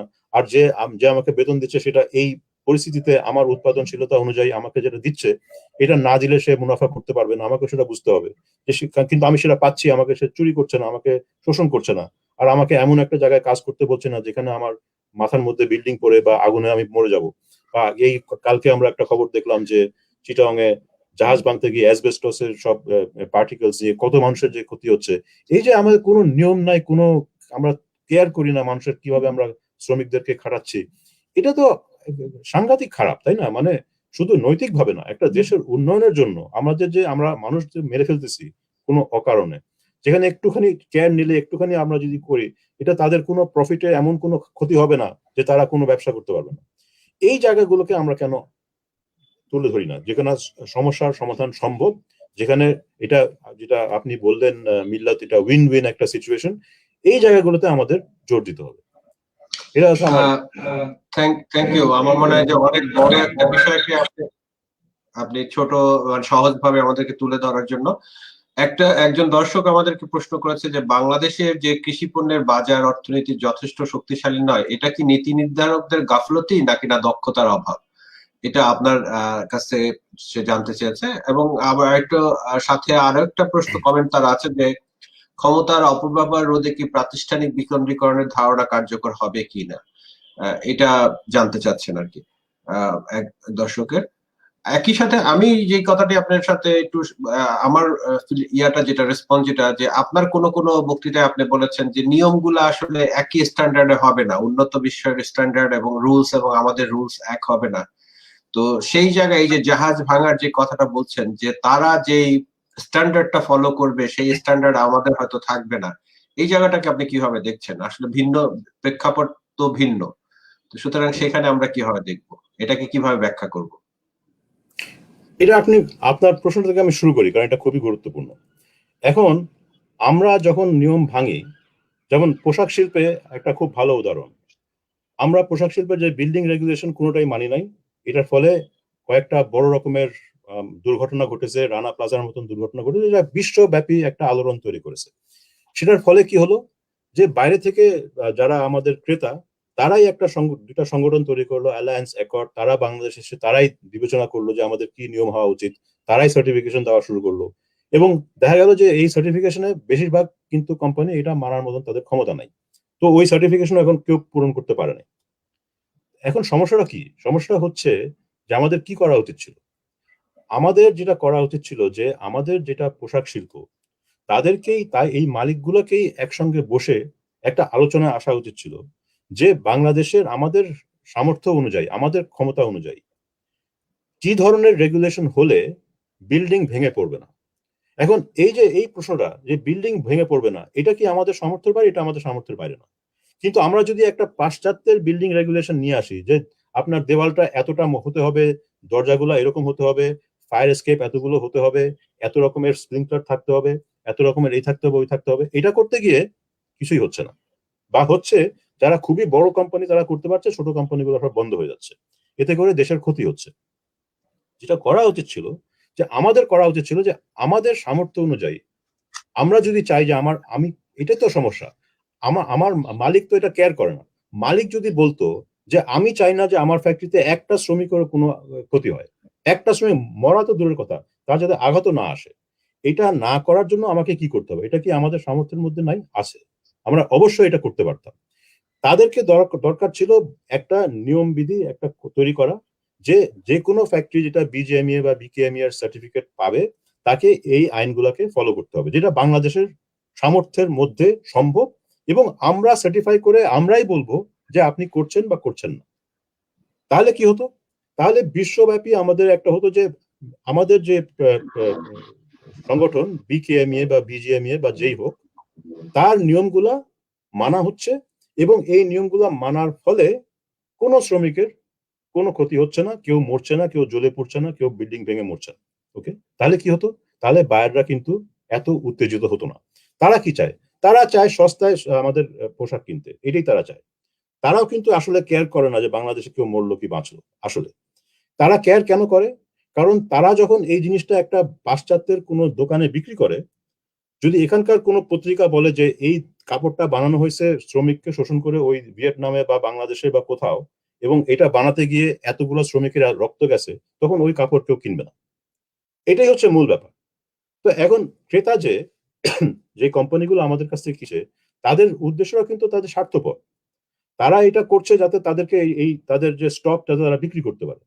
কারণ আপনি জানেন যে এই পাশ্চাত্যের দেশে একটা খুব অ্যাক্টিভ আপনার সোশ্যাল মিডিয়া আছে, যে আপনি যদি এখন একটা ফ্যাক্টরিতে কেউ মরে, পুড়ে যায় বা ভেঙে পড়ে, তাহলে ওই দেশের কোনো পণ্য আর বিক্রি হবে না। তো এটা যদি আমরা নিজেই করতে পারতাম, আমাদের মালিকরা যদি বলতো যে ভাই আমাদের তো সামর্থ্য আছে, আমরা এত এত টাকা বানাচ্ছি, এত আমাদের মানে বড় বড় আমাদের এই জায়গাটাতে এখন প্রবলেমটা হচ্ছে যে আমাদের যারা ব্যবসায়ী তারাই হচ্ছে অশিক্ষিত, তারাই হচ্ছে মানে কোনো কিছু কেয়ার করে না। রানা সাহেব, যার রানা প্লাজা তার মাথার উপর পড়লো, উনিও কিন্তু ফ্যাক্টরির ভিতরে ছিলেন যখন এটা পড়লো। উনি যখন ক্র্যাক গুলো দেখেছেন, উনি নাকি বলছেন যে এগুলো কিছুই না। তো এটা তো একটা বিশাল সমস্যা, তাই না? এখন আমার যদি যে মালিক, সেই যদি না বুঝে যে সমস্যাটা কোথায়, তারই যদি শিক্ষা নাই, এখানে সমস্যাগুলো তো অনেক ব্যাপক, তাই না? এমন তো না যে সে নিজে ছিল না, কারণ সে তো নিজেই ছিল ওখানে। আমি অন্তত যেটা আমরা খবরে যা দেখেছি, যে মিস্টার না, রানা একই রকম আরেকটা বিষয় একটু আমি প্রাসঙ্গিক মনে হচ্ছে যে আমরা যখন এই ফুড সেফটির কথা বলি, সেফ ফুডের কথা বলি, প্রায় যে বিষয়টা আসে যে আমরা ফুড সেভ করতে পারলে আমরা এক্সপোর্ট করতে পারবো, কিন্তু আমাদের নিজেদের জন্য আমরা আসলে সেফ ফুডের কথা চিন্তা করছি না। কিন্তু আলটিমেটলি তো এটা ইট ইজ এফেক্টিং আওয়ার, যে আমরা যদি বাইরের ইমেজের ব্যাপার বলি, গ্লোবাল ইমেজেও তো আমাদের এটা বড় একটা ভূমিকা রাখছে, যেটা আমরা ইগনোর করছি। একই বিষয় বোধহয়, তাই না? একই বিষয় তো এখানে তো যে আমাদের যারা ব্যবসায়ী, যারা আমাদের নীতি নির্ধারক, এরাই তো এই দূষিত বাতাস নিঃশ্বাস নিচ্ছে, এরাই এই খাবার খাচ্ছে, এরাই তো এই এখন আস্তে আস্তে হচ্ছে, এটা হচ্ছে না তা না। বাংলাদেশে এক সময় যেরকম মাছে একেবারে সব প্রত্যেকটা মাছেই আপনার আহ, ওষুধ ছিল, সেটা তো কমেছে অন্তত এখন। এখন এই যে এই উপলব্ধিটা যে এই জিনিসটা তো আমাকেও খেতে হবে, বা আমার কোনো আত্মীয় খেয়ে যদি মরে তাহলে তো আমারই, এখন আমি চিনির মধ্যে ওষুধ দিব, চিনিটার পরিমাণ বাড়ানোর জন্য ইউরিয়া দিয়ে দিব, এই যে ব্যাপারগুলো, এটা তো আমি নিজের পায়ে কোড়াল মারছি, তাই না? এখন আমি এত ছোট দেশ, এত ঘনবসতি, এখানে আমি খাবারের মধ্যে ভেজাল দিব, আমি বিল্ডিং এর মধ্যে ভেজাল দিব, আমি তো এটা তো আমিও মরবো। আর আপনি যেটা বলছেন সেটা তো আরো বড় কথা, যে এটাতে আমার বাজার নষ্ট হচ্ছে, আমি রপ্তানি করতে পারছি না, ওটা তো অনেক দূরের কথা। তার আগে তো আমি নিজেই মরে যাব। যেমন মিস্টার রানা, তো তার লাক ভালো যে তার উপরে কোনো কিছু পড়ে নাই, কারণ সে তো বিল্ডিং এর ভিতরেই ছিল। এই যে ব্যাপারটা, যে আমি তো নিজেই মরতে পারি। যেই লোক এখন আপনার বলে যে আমাদের রোড ট্রাফিক সিচুয়েশন ভালো করো, সে কিন্তু নিজেই রোড ট্রাফিক ভাঙতেছে দিনকা দিন। তো এখন যে বাস ড্রাইভার আস্তে চালায়, তাকে প্যাসেঞ্জার বলে যে আপনি তাড়াতাড়ি চালান, আমাকে যেতে হবে। তো এই যে ব্যাপারগুলো, এখন আমাকে বুঝতে হবে যে সবাই কিন্তু নিয়ম সবসময় মানতে চায় না, কিন্তু আমাদের একটা জায়গায় আসতে হবে যেখানে মেজরিটি লোক তার নিজের স্বার্থেই বুঝবে যে কিছু নিয়ম আমাদের মানা উচিত, আমার স্বার্থে, এটা অন্য কারোর জন্য না, নিজের জন্য। সেই জায়গাটাতে আমরা আস্তে আস্তে কিভাবে আসব, তো সেটা একেবারে যেগুলো বড় বড় সামাজিক সমস্যা সেখানে আসা খুব কঠিন, যেগুলো ছোট সমস্যা, যেখানে যেই সংখ্যক লোক ইনভলভ তার সংখ্যা কম, সেগুলোতে আসা একটু বেশি সহজ। তো সেখান থেকে আমরা শুরু করি। তো এখন আপনার একজন বিকেন্দ্রীকরণের প্রশ্ন করেছেন। মানে ওনার মূল প্রশ্নটা ছিল হচ্ছে যে কৃষিতে আধুনিক প্রযুক্তির অপ্রয়োগ, যে ব্যাপক প্রয়োগের সৃষ্টি, সরি, ওনার হচ্ছে যে কি বাংলাদেশের কৃষি পণ্যের বাজার অর্থনীতি যথেষ্ট শক্তিশালী নয়, এটা কি নীতি নির্ধারকদের গাফলতির ফল নাকি না দক্ষতার অভাব? এটা ছিল ওনার মূল প্রশ্ন। না, এটা এত সহজ প্রশ্ন নয় অ্যাকচুয়ালি, কারণ এটা আপনাকে এখন কোন বাজারের কথা বলছেন, কিভাবে বলছেন, এখানে অনেক রকমের সমস্যা আছে যেগুলোকে আমাদের একটু মানে পিস বাই পিস সমাধান করতে হবে। যেমন দেখেন, আমাদের যে স্টোরেজ ব্যবস্থা, আমি যে পণ্য যেখানে আমি সংগ্রহ করি, এটার একটা বিশাল ঘাটতি আছে। যে কারণে যেই লোকগুলো আপনার আহ, একেবারে কৃষকের থেকে পণ্যটা কিনে বাজারে আনতে পারে, তারা একটা মনোপলি পাওয়ার, এই যে আমরা সিন্ডিকেট বলি, সিন্ডিকেট হয় কেন? সিন্ডিকেট হয় কেন? স্বাভাবিক মানুষের পক্ষে সম্ভব না এই পরিমাণ মাল মুভ করা, হ্যাঁ, যেখানে আপনার কোনো স্টোরেজ ব্যবস্থা নাই, ট্রান্সপোর্টেশন খারাপ। তো যেই লোকগুলো এটা অর্গানাইজ করতে পারে, যার চেন আছে, সে তার এখন তার মার্কেট পাওয়ার অনেক বেশি হয়ে যায়। তো এটা কি একদিকে আপনি বলতে পারেন নীতি নির্ধারণের সমস্যা, কারণ আমাদের যেখানে প্রায়োরিটাইজ করা উচিত ছিল যে এই মানে গ্যাপ গুলোকে কিভাবে ওভারকাম করা যায়, আমরা কিভাবে ধরেন এই যে স্টোরেজ ডিপো, কোল্ড স্টোরেজ, এগুলা কিভাবে আমরা উৎপাদন করব যেটা আপনার কোনো সিন্ডিকেট ক্যাপচার না করতে পারে। এটা কিভাবে, এটা এখানে এখানে যে আপনি যেসব কাজ করেন মিল্লাত, যে যারা মালিক তারাই একত্রিত হয়ে কেন করে না, হ্যাঁ, এখানে কিন্তু অনেক স্কোপ আছে। আপনি যদি সমবায় হিসাবে একটা কোল্ড স্টোরেজ করেন একটা গ্রামের জন্য, তাহলে দেখবেন যে আপনার যে যেই সিন্ডিকেটের ক্ষমতা, এটা অনেকটা কমে যাবে। সিন্ডিকেটের ক্ষমতা, কারণ যে আপনার, আমি কালকে টিভিতে দেখছিলাম যে লেবু চাষ করে, সে লেবু চাষ করে কিন্তু তার লেবু যখন গাছে ঝুলতেছে তখনই সে কিন্তু সব বিক্রি করে দিয়েছে, কিন্তু সে রিস্ক নিতে পারে না যে আমার লেবু কোথায় যাবে। তো যেই লোকগুলো এসে লেবুটা কিনে নিয়ে যায়, তার ওই চেনটা আছে, যে সে তখন একটা বিশাল মানে অনেকগুলো কৃষকের কাছ থেকে লেবু কিনে সে এটা মুভ করতে পারে। তো এখন তো সেই সিন্ডিকেট আপনি ভাঙবেন কি করে? কারণ এই যখন সিন্ডিকেট হয়ে যায়, তখন দাম তারা নির্ধারণ করে আমরা কতটা ছাড়বো, কতটা ছাড়বো না। তখন দেখবেন যে রোজার আগে দাম বাড়তেছে, আবার এই যে সব মুভমেন্ট হয়, এগুলো সম্ভব কারণ কিছু লোক পুরো মার্কেটটা কন্ট্রোল করে। এবং এটা ভাঙার জন্য আপনাকে কিছু স্ট্র্যাটেজিক জায়গায় ইনভেস্টমেন্ট করতে হবে। আমি মনে করি যেমন ট্রান্সপোর্টেশন, কোল্ড স্টোরেজ, এগুলো হচ্ছে খুব স্ট্র্যাটেজিক জিনিস, যেগুলো আপনি যদি, এখানে বিকেন্দ্রীকরণের প্রশ্নটা ওঠে, কিন্তু বিকেন্দ্রীকরণ ওই মানে ধারাবাহিকভাবে যেটা বোঝায় সেটা সেই বিকেন্দ্রীকরণ না। এটা হচ্ছে যে যদি আপনি একটা ধরেন 7-8টা গ্রাম মিলে একটা কোল্ড স্টোরেজ করতে পারেন, যেটার মালিকানা ওদেরই থাকবে, এটা কোনো বাইরের কেউ না, ওরাই মিলে একটা কোল্ড স্টোরেজ করলো, বা ওরাই মিলে একটা মানে কোম্পানিকে দায়িত্ব দিল যে আমাদের মাল নিয়ে যাওয়া, তখন কিন্তু একটা বাজারে তখন প্রতিযোগিতা ঢুকবে। এবং আপনি হয়তো দেখবেন যে রমজানের আগে হুট করে দাম বাড়ছে না, বা যখন আপনার এই শর্টেজ হচ্ছে তখন আরো শর্টেজটাকে বাড়ানোর জন্য মানুষের, এই যে জিনিসগুলো তখন হবে যে প্রতিযোগিতা হবে, যে আমার কোল্ড স্টোরেজ থেকে আমি হয়তো ছেড়ে দিলাম, আরেকজন ছাড়লো না। তো এই যে ডিমান্ড এন্ড সাপ্লাইয়ের ব্যাপারটা তখন আরো স্বাভাবিক হবে, যেটা উন্নত দেশে হয়, যে আপনি একটা লোক সাপ্লাই কন্ট্রোল করছে না, অনেকগুলো লোক সাপ্লাই কন্ট্রোল করছে, তখন দেখবেন যে বাজারের দাম অটোমেটিকলি একটা নিয়ন্ত্রণে আসবে। মুস্তাফা ভাই, আমার মনে হয় যে আমাদের সভাপতি বোধহয় ওনার কোন একটা কনসার্ন রেজ করতে চাচ্ছেন, ওটা শুনি আমরা একটু, কারণ উনি।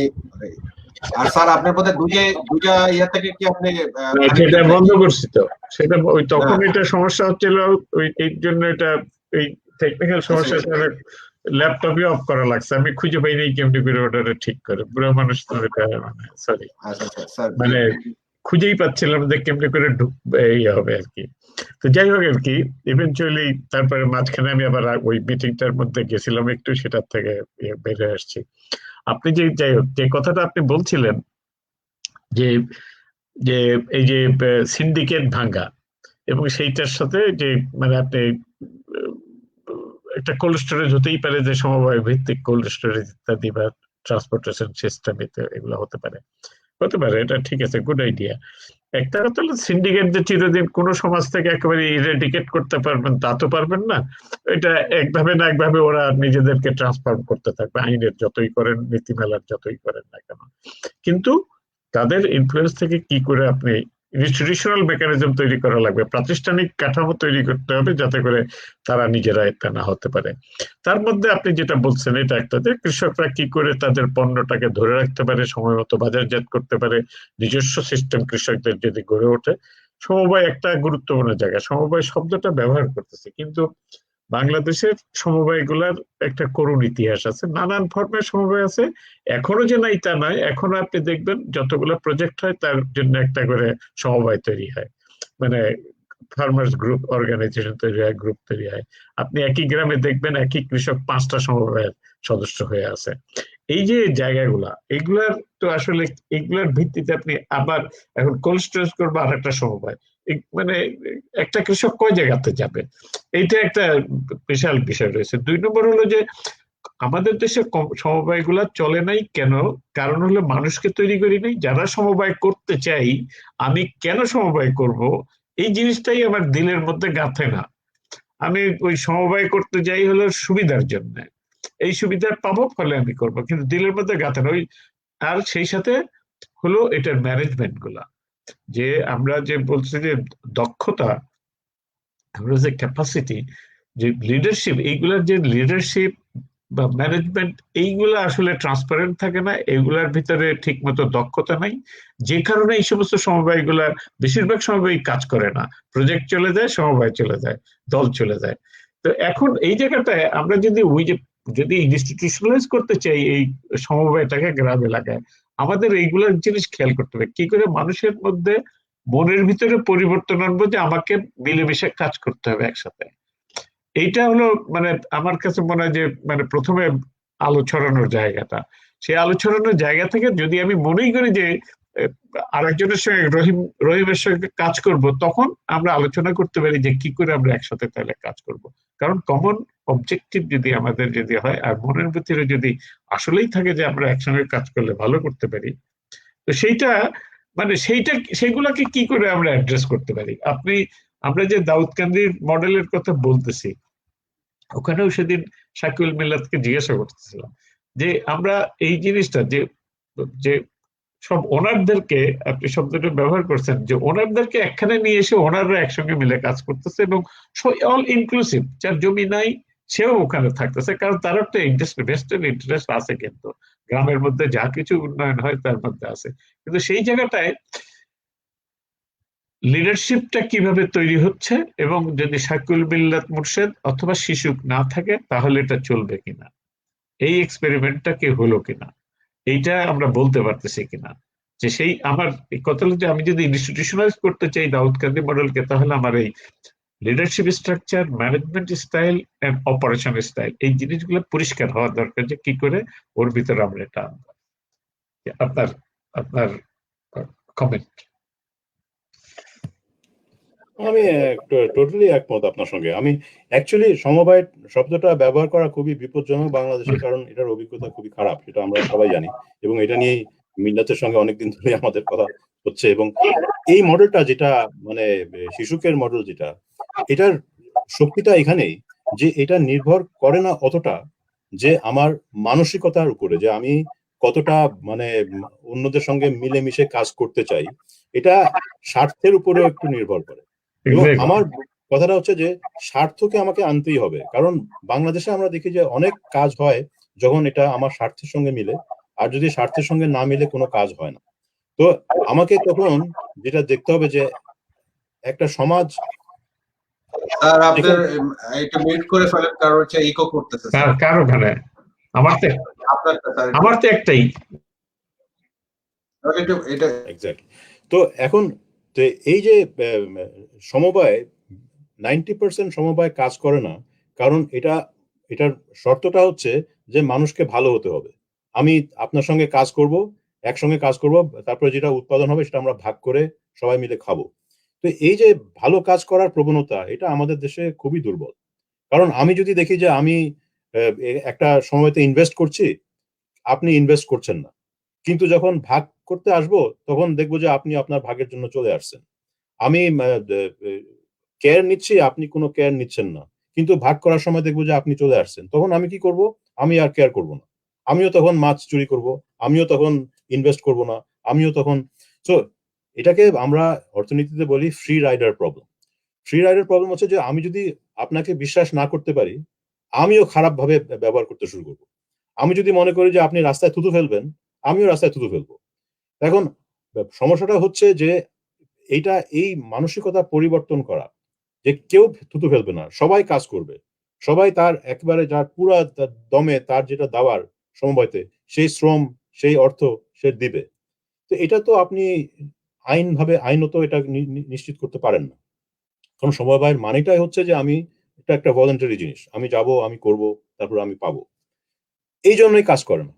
কিন্তু এই শিশুকের মডেলের যেটা বৈশিষ্ট্য, সেটা হচ্ছে যে এক ধরনের এটা সমবায়, কিন্তু সমবায়টা হচ্ছে স্বার্থভিত্তিক সমবায়।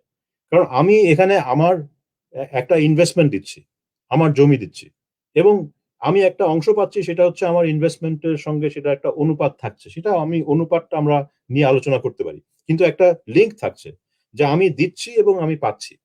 তখন আপনি দেখছেন হঠাৎ করে কিন্তু তার মানসিকতা পরিবর্তন হয়ে যাচ্ছে, তখন সে ভাবছে এটা তো আমি মালিক, বা আমি এখান থেকে কিছু একটা পাবো। তো এই যে একটা শেয়ার হোল্ডার কনসেপ্ট, যে সবাই মিলে আমাদের এখানে একটা একটা অংশীদারত্ব আছে যেটা মালিকানা ভিত্তিক, সেখানে আমরা দেখি যে বাংলাদেশে কিন্তু ভালোই কিন্তু সমন্বয় হয়, ভালোই কিন্তু আমাদের কালেকটিভ অ্যাকশন হয়। যেখানে আপনি ওই স্বার্থটাকে সরিয়ে ফেলেন, সেখানে আমরা দেখি আমরা খুবই হীনমন্যতার পরিচয় দিই আর কি। তো আমার মনে হয় যে এটা ধাপে ধাপে এগোতে হবে। আগে আমরা ওই স্বার্থটাকে ব্যবহার করি কেন? আমরা ওই সামাজিক জিনিসটাকে শক্তিশালী কেন করি না? আগে করি। তারপরে আমরা বলতে পারি যে দেখেন আপনি তো স্বার্থের জন্য করছেন, এখন সমাজের জন্য করেন। সেটা সেকেন্ড স্টেজ। কিন্তু আমি আগেই এখন বলবো যে সমাজের জন্য করেন, সবার জন্য করেন, গরিবের জন্য করেন। এটার জন্য আমরা কিন্তু এখনো প্রস্তুত না, তৈরি না। কিন্তু স্বার্থ জিনিসটা, স্বার্থ জিনিসটা আমি কিন্তু খারাপ অর্থে দেখছি না। স্বার্থ শব্দটা মানে অনেকটা মানে আমরা বাংলা ভাষায় অনেক সময় মানে খারাপ কনোটেশন আছে, কিন্তু আমি প্রত্যেকটা লোকই আসলে মানে আমি আমার কি লাভ এই জিনিসটা প্রত্যেকেই দেখতে চাইবে, কিন্তু কেউ দেখে হয়তো ম্যাটেরিয়াল গেইন, আমি কয় টাকা পাবো, কেউ দেখতেছে হয়তো আমি আল্লাহর কাছে বেহেস্তে পাবো কিনা, নানানটা এর মাঝখানে অনেক কিছু রয়ে গেছে, নানানটা থাকতে পারে। ফলে সব জায়গায় একটা স্বার্থ বিরাজ করতেছে, কিন্তু বেশিরভাগ মানুষই ম্যাটেরিয়াল যে গেইনটা আছে সেটাকে আসলে বেশি প্রাধান্য দেয়। তো আমাদের সেই জিনিসটা খেয়াল করতেই হবে, যে ফলে আমার একটা হলো যে কাজ করার ইচ্ছাটা অবশ্য এইটার ভিতরে স্বার্থ সরাসরি মানে ডাইরেক্টলি ওটা একটা হলো প্রিকারসার। আমার কাছে মনে হয় যে আমি যে টাকাটা আমার আয়টা বাড়বে, ইনকাম বাড়বে, লাভ হবে ইত্যাদি, এই জায়গাটায় যে আমি আমার যে ইচ্ছাটা অন্যের সঙ্গে কাজ করার, সেই জায়গাটা ইচ্ছাটা আমি ওই জায়গাটা একটা গুরুত্বপূর্ণ জায়গা দিই। যে আমরা একটা শব্দ ব্যবহার করতেছি, আমরা গত 5-7 এপিসোডে আলাপ হয়েছে মানুষের মনোজগতে পরিবর্তন, যে মানুষ তৈরি করা, সেইটাকে তার জন্য শিক্ষা দরকার। সেই শিক্ষাটা আনুষ্ঠানিক শিক্ষা হতে পারে, পারিবারিক শিক্ষা হতে পারে, সামাজিক শিক্ষা হতে পারে, রাজনৈতিক নেতাদের কাছ থেকে শিখতে পারি। এটা, এবং সেই শিক্ষার সোর্সটা কি স্কুলের কেতাব টেতাব হতে পারে, অথবা আমার ভাষায়, আমি বিষয়ে অনেকেই মানে দ্বিমত পোষণ করেন আমার সঙ্গে, যে আমাদের যেই ধর্মই পালন করি না কেন সবার মধ্যেই ভালো জিনিস করার অনুপ্রেরণা রয়ে গেছে। আমার এই ধর্মীয় শিক্ষাটাও আসতে হবে, কারণ নৈতিকতাটা নৈতিকতাটা আসলে ধর্মের দ্বারাই বেশিরভাগ ইনফ্লুয়েন্সড এখন পর্যন্ত। তো সেই এক এক ধর্ম এক এক ভাবে আছে যদিও, কিন্তু বেশিরভাগই একই ধরনের। তো যাই হোক, কথাটা ওর জায়গায়, কথাটা হলো যে আমার মনের ভিতরে যদি ইচ্ছা না থাকে, মনের ভিতরে সেই ইচ্ছাটা জাগ্রত করতে হবে, মনোজগতের ভিতরে পরিবর্তনটা আনতে হবে, যে আমরা মিলেমিশে কাজ করলে আমাদের লাভ আছে। এবং সেখানে লাভ করতে গেলেই, আরেকজনের সঙ্গে কাজ করতে গেলেই, যে আপনারাই বলেছেন ম্যানেজমেন্ট ভাষায় গিভ এন্ড টেক বলে কথা আছে, সবকিছু আমি খালি সবকিছু একেবারে আমার ফেভারেই আসতে হবে, তাল গাছটা আমারই থাকতে হবে এমন কোনো কথা নাই। আমার যদি একসঙ্গে কাজ করতে গেলে একটা ইয়ে করতে হবে। এই জিনিসগুলো আসলে আমার কাছে মনে হয় যে এই শিক্ষাটা ঠিক মতো আমরা দিতে পারতেছি না। সমাজ যতই আমরা অর্থনৈতিক দিকে আগাচ্ছে, বেশি মানুষের পকেটে পয়সা হচ্ছে, তত সমাজ আস্তে আস্তে দ্বিধান্বিত হয়ে যাচ্ছে। এটা হলো আমার পার্সোনাল, আমি গ্রামে থাকি তো প্রায়, সময় কাটাই যথেষ্ট, বাংলাদেশে যখন যাই গ্রামে সময় কাটাই। আমি এইটা আমার ছোটবেলা থেকে আমি খেয়াল করে যদি বিশ্লেষণ করি, আমি মাঝে মধ্যে দেখি এইটাই একটা মূল একটা জায়গাটা হয়ে গেছে। আমার পকেটে টাকা আছে, আমি কেন ওর সাথে কাজ করতে যাবো, আমার কেনা কি ইয়ে হয়ে গেছে। এই যে মানসিকতা গুলো আমাদের পরিবর্তনের জন্য সবার, একটা রাষ্ট্রীয় থেকে আরম্ভ করে সব জায়গায় শিক্ষার পরিবর্তনের দরকার, এবং তার জন্য এভিডেন্স তৈরি করা দরকার। যে এভিডেন্স গুলোর ভিতরে ওই যে ইস্যু গুলা যদি প্রাতিষ্ঠানিকরণ করতে চান, তাহলে আমার কাছে মনে হয় যে এই যে ম্যানেজমেন্ট, ট্রান্সপারেন্সি, এবং মানে এটার সঙ্গে নৈতিকতা, দায়বদ্ধতা ইত্যাদি ইস্যুগুলা নিয়ে আসা দরকার। কিন্তু কিন্তু আমার কাছে যেটা মনে হচ্ছে স্যার, যে আমরা এতক্ষণ যে কথাগুলো বলেছি সেটা যে মানে বা মুস্তাক ভাই যদি আমি বুঝে থাকি, আপনি যে কথাগুলো বলছেন এটা কিন্তু কনভেনশনাল একটা কনসেপ্ট, যে আমরা এই যে মনোজগতের পরিবর্তন করে ভালো কাজ করব। কিন্তু আমরা যে কথাটা বলছি সেটা হচ্ছে যে এটা কিন্তু ট্রেডিশনালি কাজ করে নাই, আমাদের একটা স্বার্থপরতা আছে, এই স্বার্থকে অ্যাড্রেস করেই কাজ করতে করতে মনোজগতের পরিবর্তন হবে। মানে আগে মনোজগতের পরিবর্তন হবে না, এটা আমাদেরকে স্বার্থ সবার জন্য একটা উইন উইন সিচুয়েশন তৈরি করে আমরা যদি একত্রে কাজ করতে পারি, এটা করতে করতে একসময় হয়তো তাদের মনোজগতের পরিবর্তন হবে। সেই করতে গেলেও ওই মনোজগৎটা আনতে, কোনটা আগে আর পরে সেটা কিন্তু ডিফিকাল্ট, কিন্তু এটা একটা জায়গায় শুরুর জায়গাটাই দরকার আছে, তারপরে আস্তে আস্তে সেটা পরিবর্তন হতেই পারে। এটা ঠিকই আছে, আপনার সঙ্গে আমি দ্বিমত পোষণ করতেছি না, কিন্তু আমার কথা হলো যদি প্রাতিষ্ঠানিকরণের ইস্যুটা হলো আজকে, যে আমরা এইগুলো কি করে, যে এর সঙ্গে ইস্যুগুলা একটা হলো যে পলিসি, রাষ্ট্রীয় পলিসির থেকে আরম্ভ করে, তারপরে সমাজ, এটা হলো সমাজের বৃহত্তর জায়গা, ওখানেও একটা তাদেরও মনোজগতের ভিতরে পরিবর্তন দরকার, যে আমরা সিন্ডিকেট ভাঙবো, কৃষককে কি করে আমরা, এবং গ্রামের এলাকার মানুষকে কি করে অর্থনৈতিক ভাবে অ্যাডভান্টেজ নেওয়ার জন্য সাহায্য করতে পারি।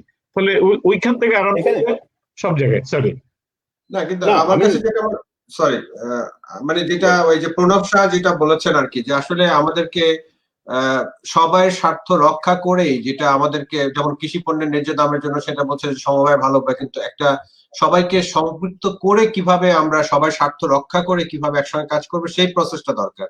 আপনি যেটা বলছেন যে প্রত্যেকটা প্রজেক্টেরই কিন্তু একটা সমবায় থাকে, এবং সেখানে কিন্তু হাইপোথেটিক্যালি ধরে নেওয়া হয় যে সবাই they will be behave well, কিন্তু ultimately it's failing every day. কারণ ওই স্বার্থের ব্যাপারগুলোকে আমরা কিন্তু গুরুত্ব দেই নাই, সেখানে ভেঙে যাচ্ছে।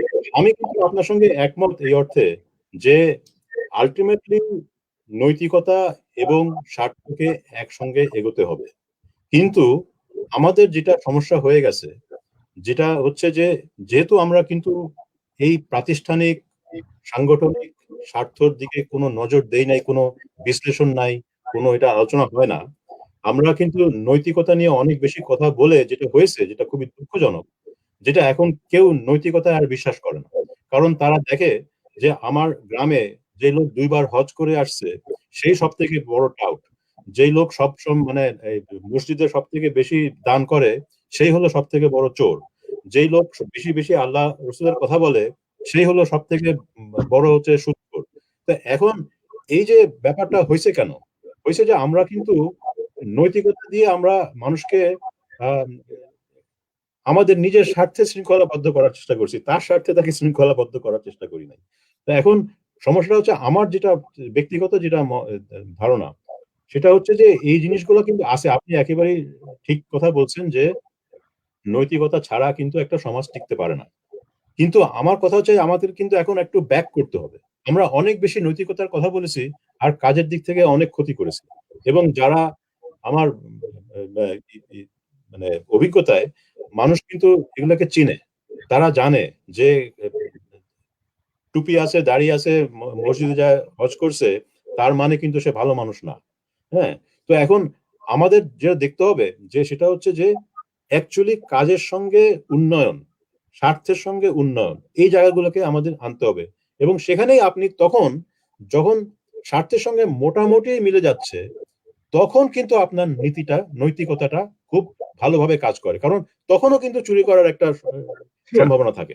যে আমার দেখেন, আমি যে এই একটা উন্নত দেশে মানুষের কিন্তু ট্যাক্স দেয়, এই ট্যাক্স অটোমেটিকলি দেয়, এটা মানে অনলাইন মানুষের প্রতি বছর ট্যাক্স দিয়ে দেয়।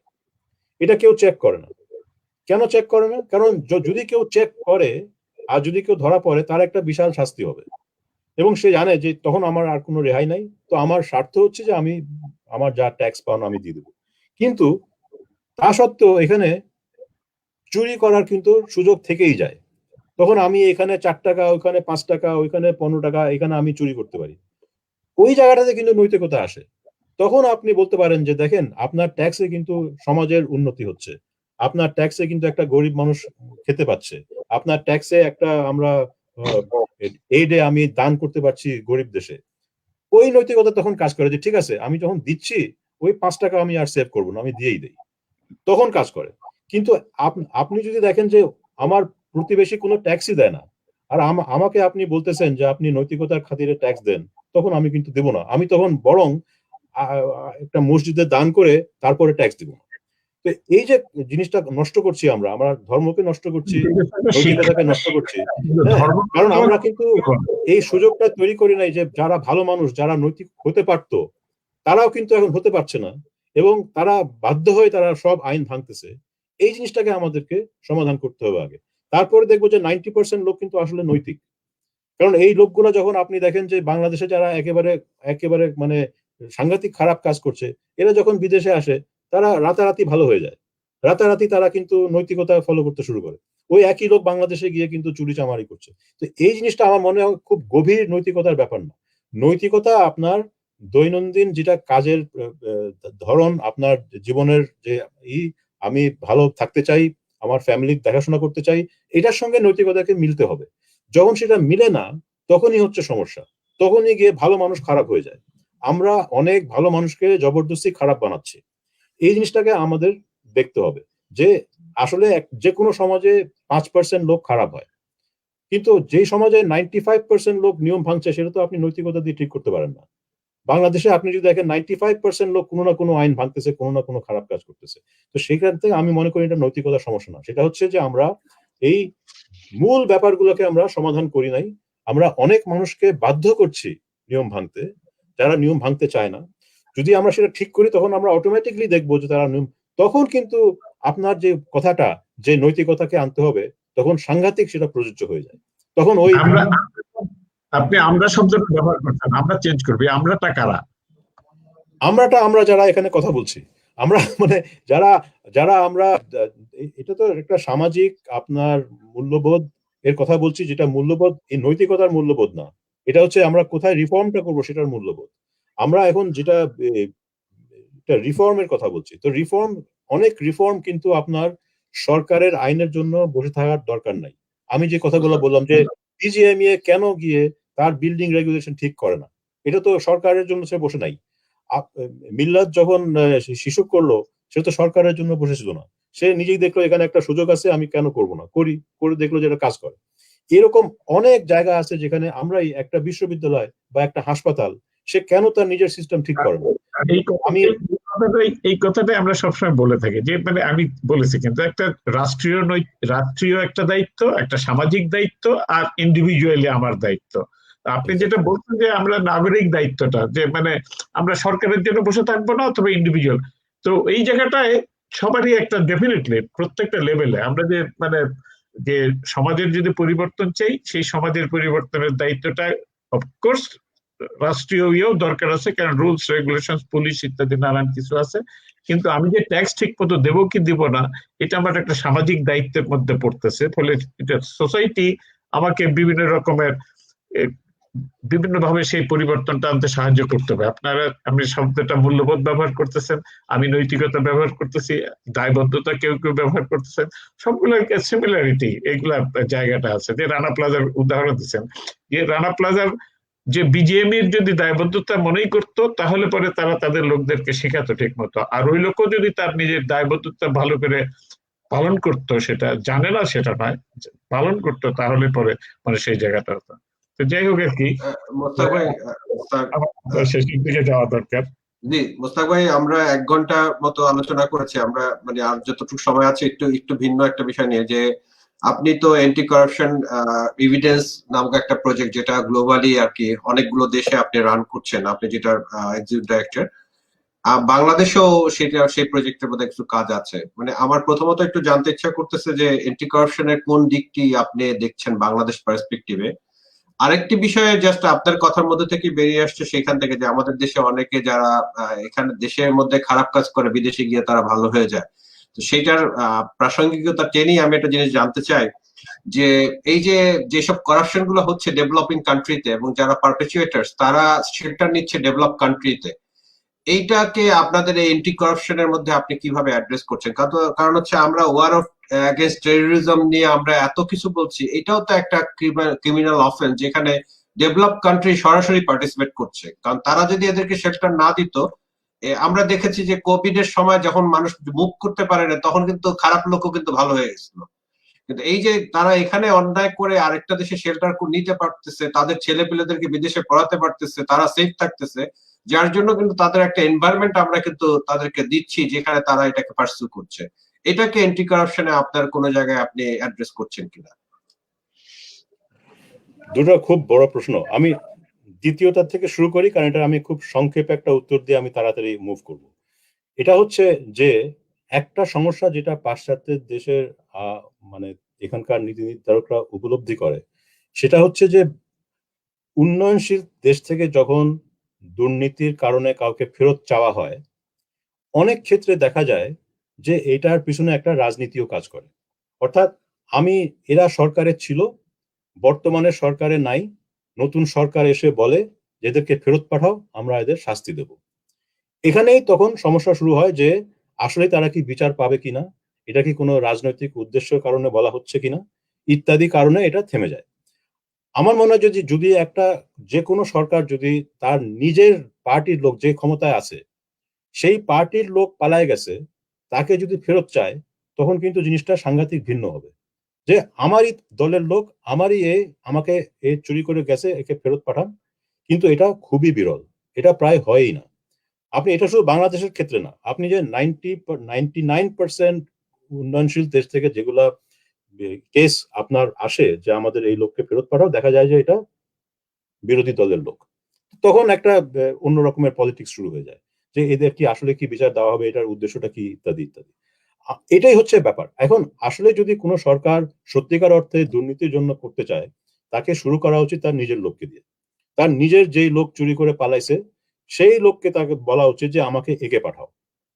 তখন আমরা দেখবো, তখন এখানে কিন্তু আন্দোলন করা সম্ভব।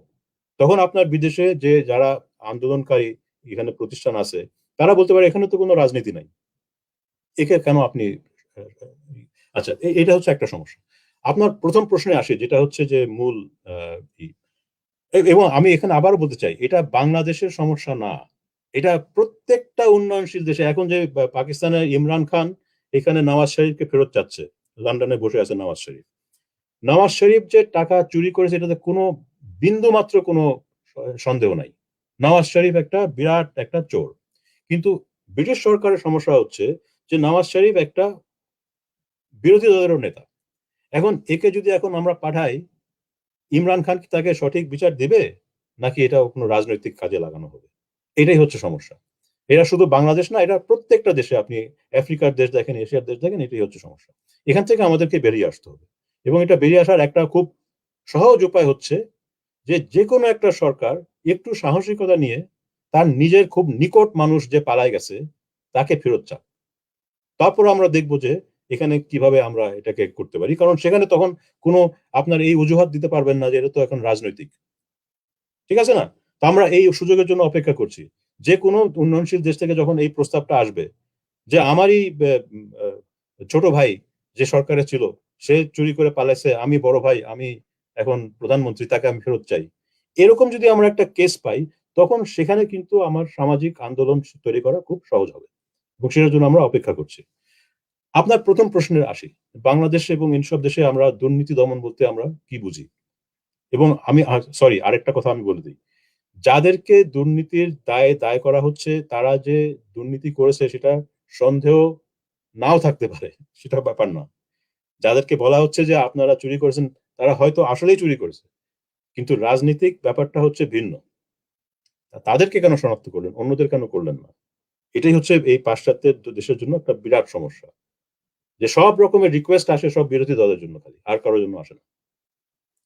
আচ্ছা, এই সমস্যাটা যখন আপনার বড় রকমের কোনো রাজনৈতিক নেতা পয়সা চুরি করে, এটাকে আমরা বলি খুবই জটিল সমস্যা। এই সমস্যা সমাধান করার জন্য আপনার অনেক সময় লাগবে। যেটাতে শুরু করেছিলাম আমরা ট্রাম্পকে নিয়ে, যখন আপনার ক্ষমতাশীল লোকেরা টাকা চুরি করে সেটা সমাধান করার জন্য আপনার একটা সামাজিক বিবর্তন দরকার। যে অনেক আপনার ক্ষমতার এমন একটা বিতরণ হইতে হবে যেখানে মানুষের সাহস করে বলতে পারে যে আপনি প্রেসিডেন্ট হতে পারেন, কিন্তু আপনি দেশের মালিক না। এটা বলার জন্য যেটা আপনার সামাজিক ক্ষমতা দরকার, যেমন আপনার new York Times, Wall Street journal, এইসব পত্রিকা ট্রাম্পের ক্ষমতাসীন কালেই তার বিরুদ্ধে খোলামেলা কথা বলেছে, তাদেরকে কেউ কিছু করতে পারে নাই, কারণ তারা ক্ষমতাশীল। আপনি ভারতের কোনো পত্রিকা পাবেন না যেখানে প্রধানমন্ত্রী মোদীর এভাবে কেউ সমালোচনা করতে পারে, সে পত্রিকায় টিকবে না। তো এই যে ব্যাপারগুলো, এটা তো নিউ ইয়র্ক টাইমস ভালো পত্রিকা বা টাইমস অফ ইন্ডিয়া ভালো পত্রিকা না আপনি বলতে পারেন না, কারণ নিউ ইয়র্ক টাইমস জানে যে আমি এটা বললে আমি নিজেকে রক্ষা করতে পারবো, ট্রাম্প কিন্তু আমাকে বন্ধ করার তার ক্ষমতা নাই। কিন্তু টাইমস অফ ইন্ডিয়া সেটা বলতে পারে না, তাই না? তো এটা আপনি ভালো মানুষ খারাপ মানুষ না, আপনাকে ক্ষমতার ডিস্ট্রিবিউশনটা দেখতে হবে। ডেভেলপিং কান্ট্রিতে ক্ষমতার যে ডিস্ট্রিবিউশনটা, সেখানে আপনি মুখ খুললে আপনি অনেক সময় নিজেকে রক্ষা করতে পারেন না, সে কারণে তারা খুলে না। তারা যে দুর্বল বা ভীতু এটা না, তারা আসলেই তাদের ক্ষমতা নাই এরকম বলার। এখন আমরা আসি যে আমরা কি ধরনের অ্যান্টি করাপশনের কথা বলছি। আমরা যে অ্যান্টি করাপশনের কথা বলছি সেগুলো হচ্ছে যেখানে মানুষের নিয়ম ভাঙছে এবং নিয়ম ভেঙে সমাজের ক্ষতি হচ্ছে, কিন্তু নিয়ম যারা ভাঙছে তারা আসলে কিন্তু নিয়মটা ভাঙতে চায় না।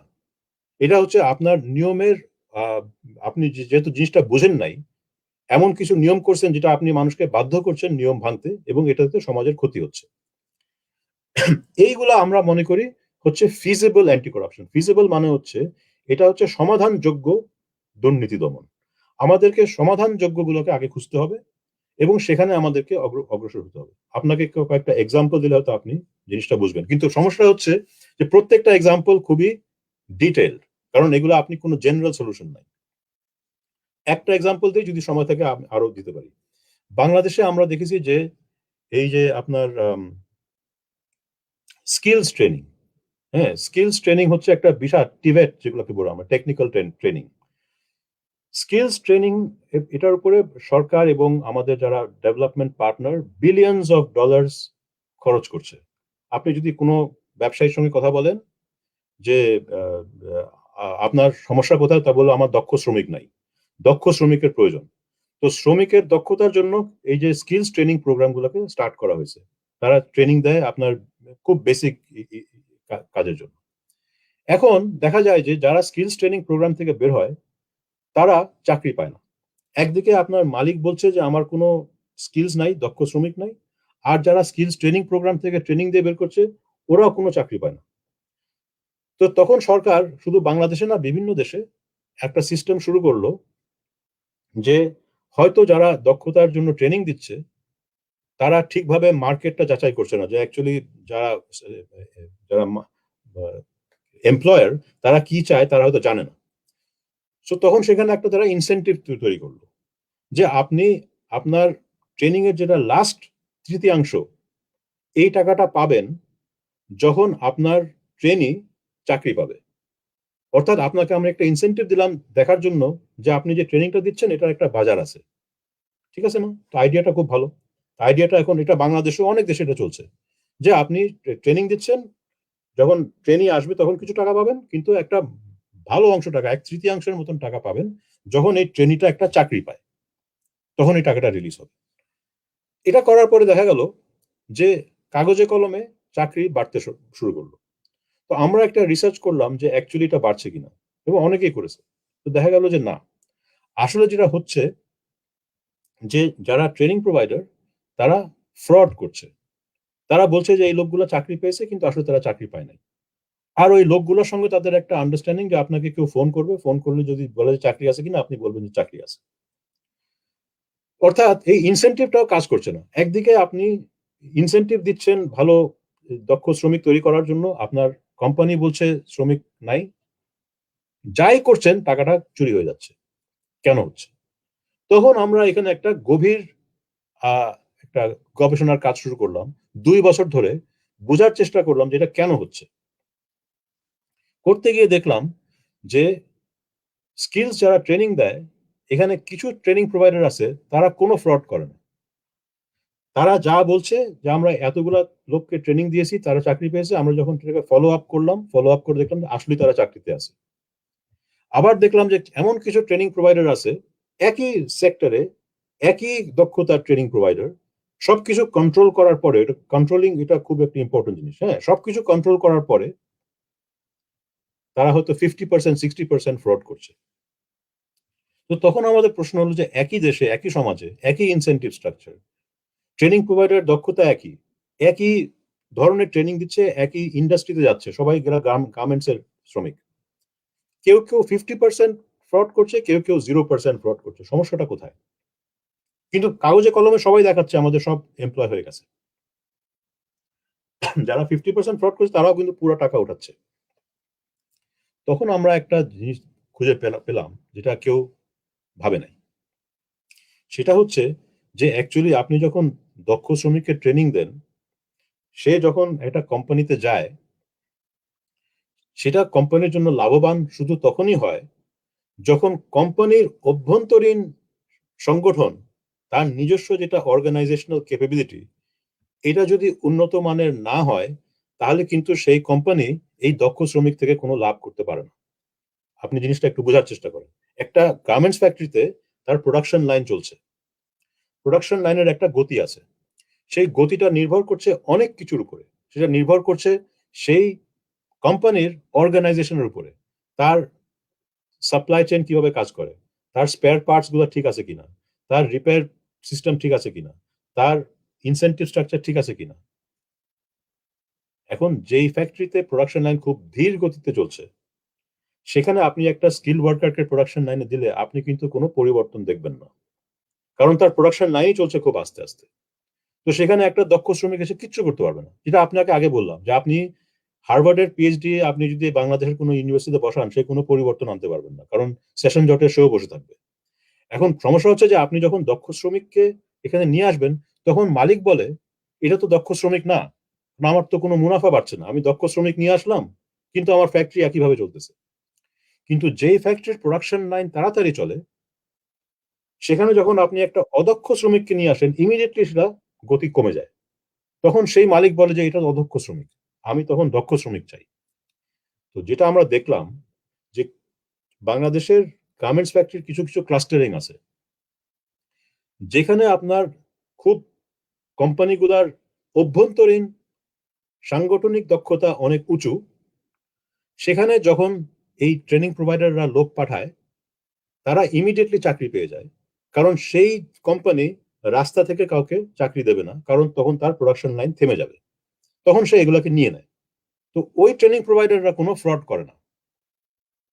আর যেখানে হচ্ছে আপনার কোম্পানিগুলার অভ্যন্তরীণ সাংগঠনিক অবস্থা খুবই খারাপ, সেখানে ট্রেনিং প্রোভাইডার যতই চেষ্টা করুক না কেন, যখন লোক পাঠায় কোম্পানি বলে এরা আসলে দক্ষ না, কারণ আমার কোনো মুনাফায় কোনো হচ্ছে না। আমি রাস্তা থেকে যারা ফ্যাক্টরি গেট থেকে যাদেরকে নেয় ওদেরকে একটু কম বেতন দেয়, তারা ওইটাই প্রেফার করে যে আমি একটু কম বেতনে নিই, কারণ তার প্রোডাকশন লাইনে যে অদক্ষ সেই যে স্পিডে কাজ করবে, যে দক্ষ সে একই স্পিডে কাজ করবে। তখন এটার পলিসিটা কি? পলিসি হচ্ছে যে আপনি আসলে মূল জায়গাতে ধরতে পারেন না। তখন আমরা দেখলাম যে বাংলাদেশেই একটা স্টাডি হয়েছে যে একটা চিটাগং এর একটা কোম্পানি, সে একই সঙ্গে দুইটা কাজ করেছে। শ্রমিকের দক্ষতার জন্য ট্রেনিং নিয়েছে, আবার সে একটা লোন নিয়ে তুরস্কের একটা কোম্পানি, তুরস্ক হচ্ছে কিন্তু গার্মেন্টস এর একটা অনেক উন্নত দেশ, সেখান থেকে সে গার্মেন্টস ফ্যাক্টরির লোক নিয়ে এসে তাকে দায়িত্ব দেওয়া হলো যে আমার কোম্পানির অভ্যন্তরীণ সংগঠনটাকে আপনি উন্নত করেন, আমার প্রোডাকশন লাইন কিভাবে সেট আপ করতে হবে, কোয়ালিটি কন্ট্রোল কিভাবে সেট আপ করতে হবে, আমার ইনভেন্টরি কিভাবে রাখতে হবে, আমার ইন্টারনাল ইনসেন্টিভ কিভাবে দিতে হবে, অর্থাৎ আমার প্রোডাকশন লাইনগুলোকে দ্রুত চালানোর ব্যবস্থা করে দেন। দুটো জিনিস যখন একসঙ্গে করলো, এই কোম্পানির প্রোডাক্টিভিটি মানে উৎপাদন ক্ষমতা 1.5 বছরে 30% বৃদ্ধি পায়। 30%, যেটা অকল্পনীয়। 30% বৃদ্ধি করে সে যে টাকাটা ঋণ নিয়ে অর্গানাইজেশনের জন্য খরচ করেছে, সে 1 বছরে এই টাকাটা ফেরত দিতে পেরেছে। $1 মিলিয়ন মতন সে ঋণ নিয়েছিল একটা জার্মান ডেভেলপমেন্ট ব্যাংকের কাছ থেকে, সেই ঋণটা সে 1 বছরে ফেরত দিয়েছে, এত তার প্রফিট বেড়েছে। এখন আমাদের প্রস্তাবটা কি? এখন আমরা বলছি যে আপনি যদি শ্রমিকের চাকরি চান আর আপনার স্কিলস ট্রেনিং এর জন্য আপনি প্রোডাক্টিভিটির বেনিফিট চান, তাহলে আপনাকে একই সঙ্গে শুধু শ্রমিকের দক্ষতা না, আপনার যেসব ক্লাস্টারে আপনার কোম্পানির অভ্যন্তরীণ সাংগঠনিক ক্ষমতা দুর্বল, সেখানে আপনাকে ইনভেস্ট করতে হবে। সেখানে আপনি এরকম তুরস্ক থেকে বা দক্ষিণ কোরিয়া থেকে বা চীন থেকে আপনি লোক নিয়ে এসে যারা অ্যাকচুয়াল গার্মেন্টস ফ্যাক্টরিতে কাজ করে, তাদেরকে দায়িত্ব দেন যে এদেরকে শেখানো যে তাদের প্রোডাকশন লাইন কিভাবে তারা আরো দ্রুত চালাতে পারে। এটা যখন আপনি করবেন, তখন আমরা অলরেডি দেখিয়েছি যে যখন আপনার কোম্পানির দক্ষতা ভালো হয়, তখন আপনার যারা ট্রেনিং প্রোভাইডার তারা কিন্তু ফ্রড করে না, কারণ তারা যখন ট্রেনিং দিয়ে লোকটাকে বাজারে দিচ্ছে, সে ইমিডিয়েটলি চাকরি পেয়ে যাচ্ছে। তো আপনি দেখেন কতগুলো লাভ হচ্ছে একসঙ্গে। এক হচ্ছে আপনার ট্রেনিং প্রোভাইডার এখন আর চুরি করছে না, আপনার কোটি কোটি টাকা লস হচ্ছে না খালি ট্রেনিং করে, যেগুলো আপনি এবং যখন আমি ট্রেনিং প্রোভাইডার, আমি জানি যে আমার লোক চাকরি পাবে না, আমাকে ফ্রড করতে হবে, তখন সে ট্রেনিংটাও ভালো করে দেয় না। তখন সে জানে যে আমার ট্রেনিং এ কোনো চাকরি হবে না, তখন সে একটা থার্ড ক্লাস ট্রেনিং দেয়, ট্রেনিং দিয়ে সে একটা লাইন বানায়, ওই লাইনে হচ্ছে যে আমি বলবো যে আপনি চাকরি পেয়ে গেছেন, ট্রেনিং কিছু পয়সা পায়, কোম্পানি কিছু পয়সা পায়, কিছু পয়সা পায়। মুস্তাক ভাই, মানে আমাদের এই চ্যানেলটা বা আমাদের এই ইয়াটা যেহেতু অনেক বেশি কৃষিবিদ বা কৃষি নিয়ে যারা আছে তারা অনেক বেশি এটাকে ফলো করে, তো আপনার এই যে এক্সপিরিয়েন্সটা যেটা গার্মেন্টস নিয়ে বলছেন, এটাকে আপনি এগ্রিকালচারে যদি আচ্ছা, আমি ট্রান্সফর্ম করেন আরেকটা তাহলে আপনার কিভাবে এক্সাম্পল দিই এগ্রিকালচার থেকে, এটাও ঠিক এগ্রিকালচার। আমি আপনার মানে ওই প্রজেক্টে শেষে আসতে চাই, কারণ ওটা এখনো শেষ হয় নাই, এটা চলমান। আরেকটা এক্সাম্পল দিই যেটা শেষ হয়েছে প্রজেক্ট। আমরা দেখেছি যে বাংলাদেশে ক্লাইমেট চেঞ্জ নিয়ে অনেক ইনভেস্টমেন্ট করা হয়েছে গ্রাম এলাকায়, বিশেষ করে যেসব গ্রাম এলাকায় ফ্লাডিং হয় এবং যেখানে সাইক্লোনের দুর্ঘটনা হয়। এখন এই ক্লাইমেট চেঞ্জ ইনভেস্টমেন্টে বিশাল দুর্নীতি, প্রায় 1/3 আপনার প্রজেক্ট ফান্ড চুরি হয়ে যায়, খরচই হয় না। 80% আপনার ক্লাইমেট চেঞ্জ ইনভেস্টমেন্টের গুণগত মান খুবই খারাপ।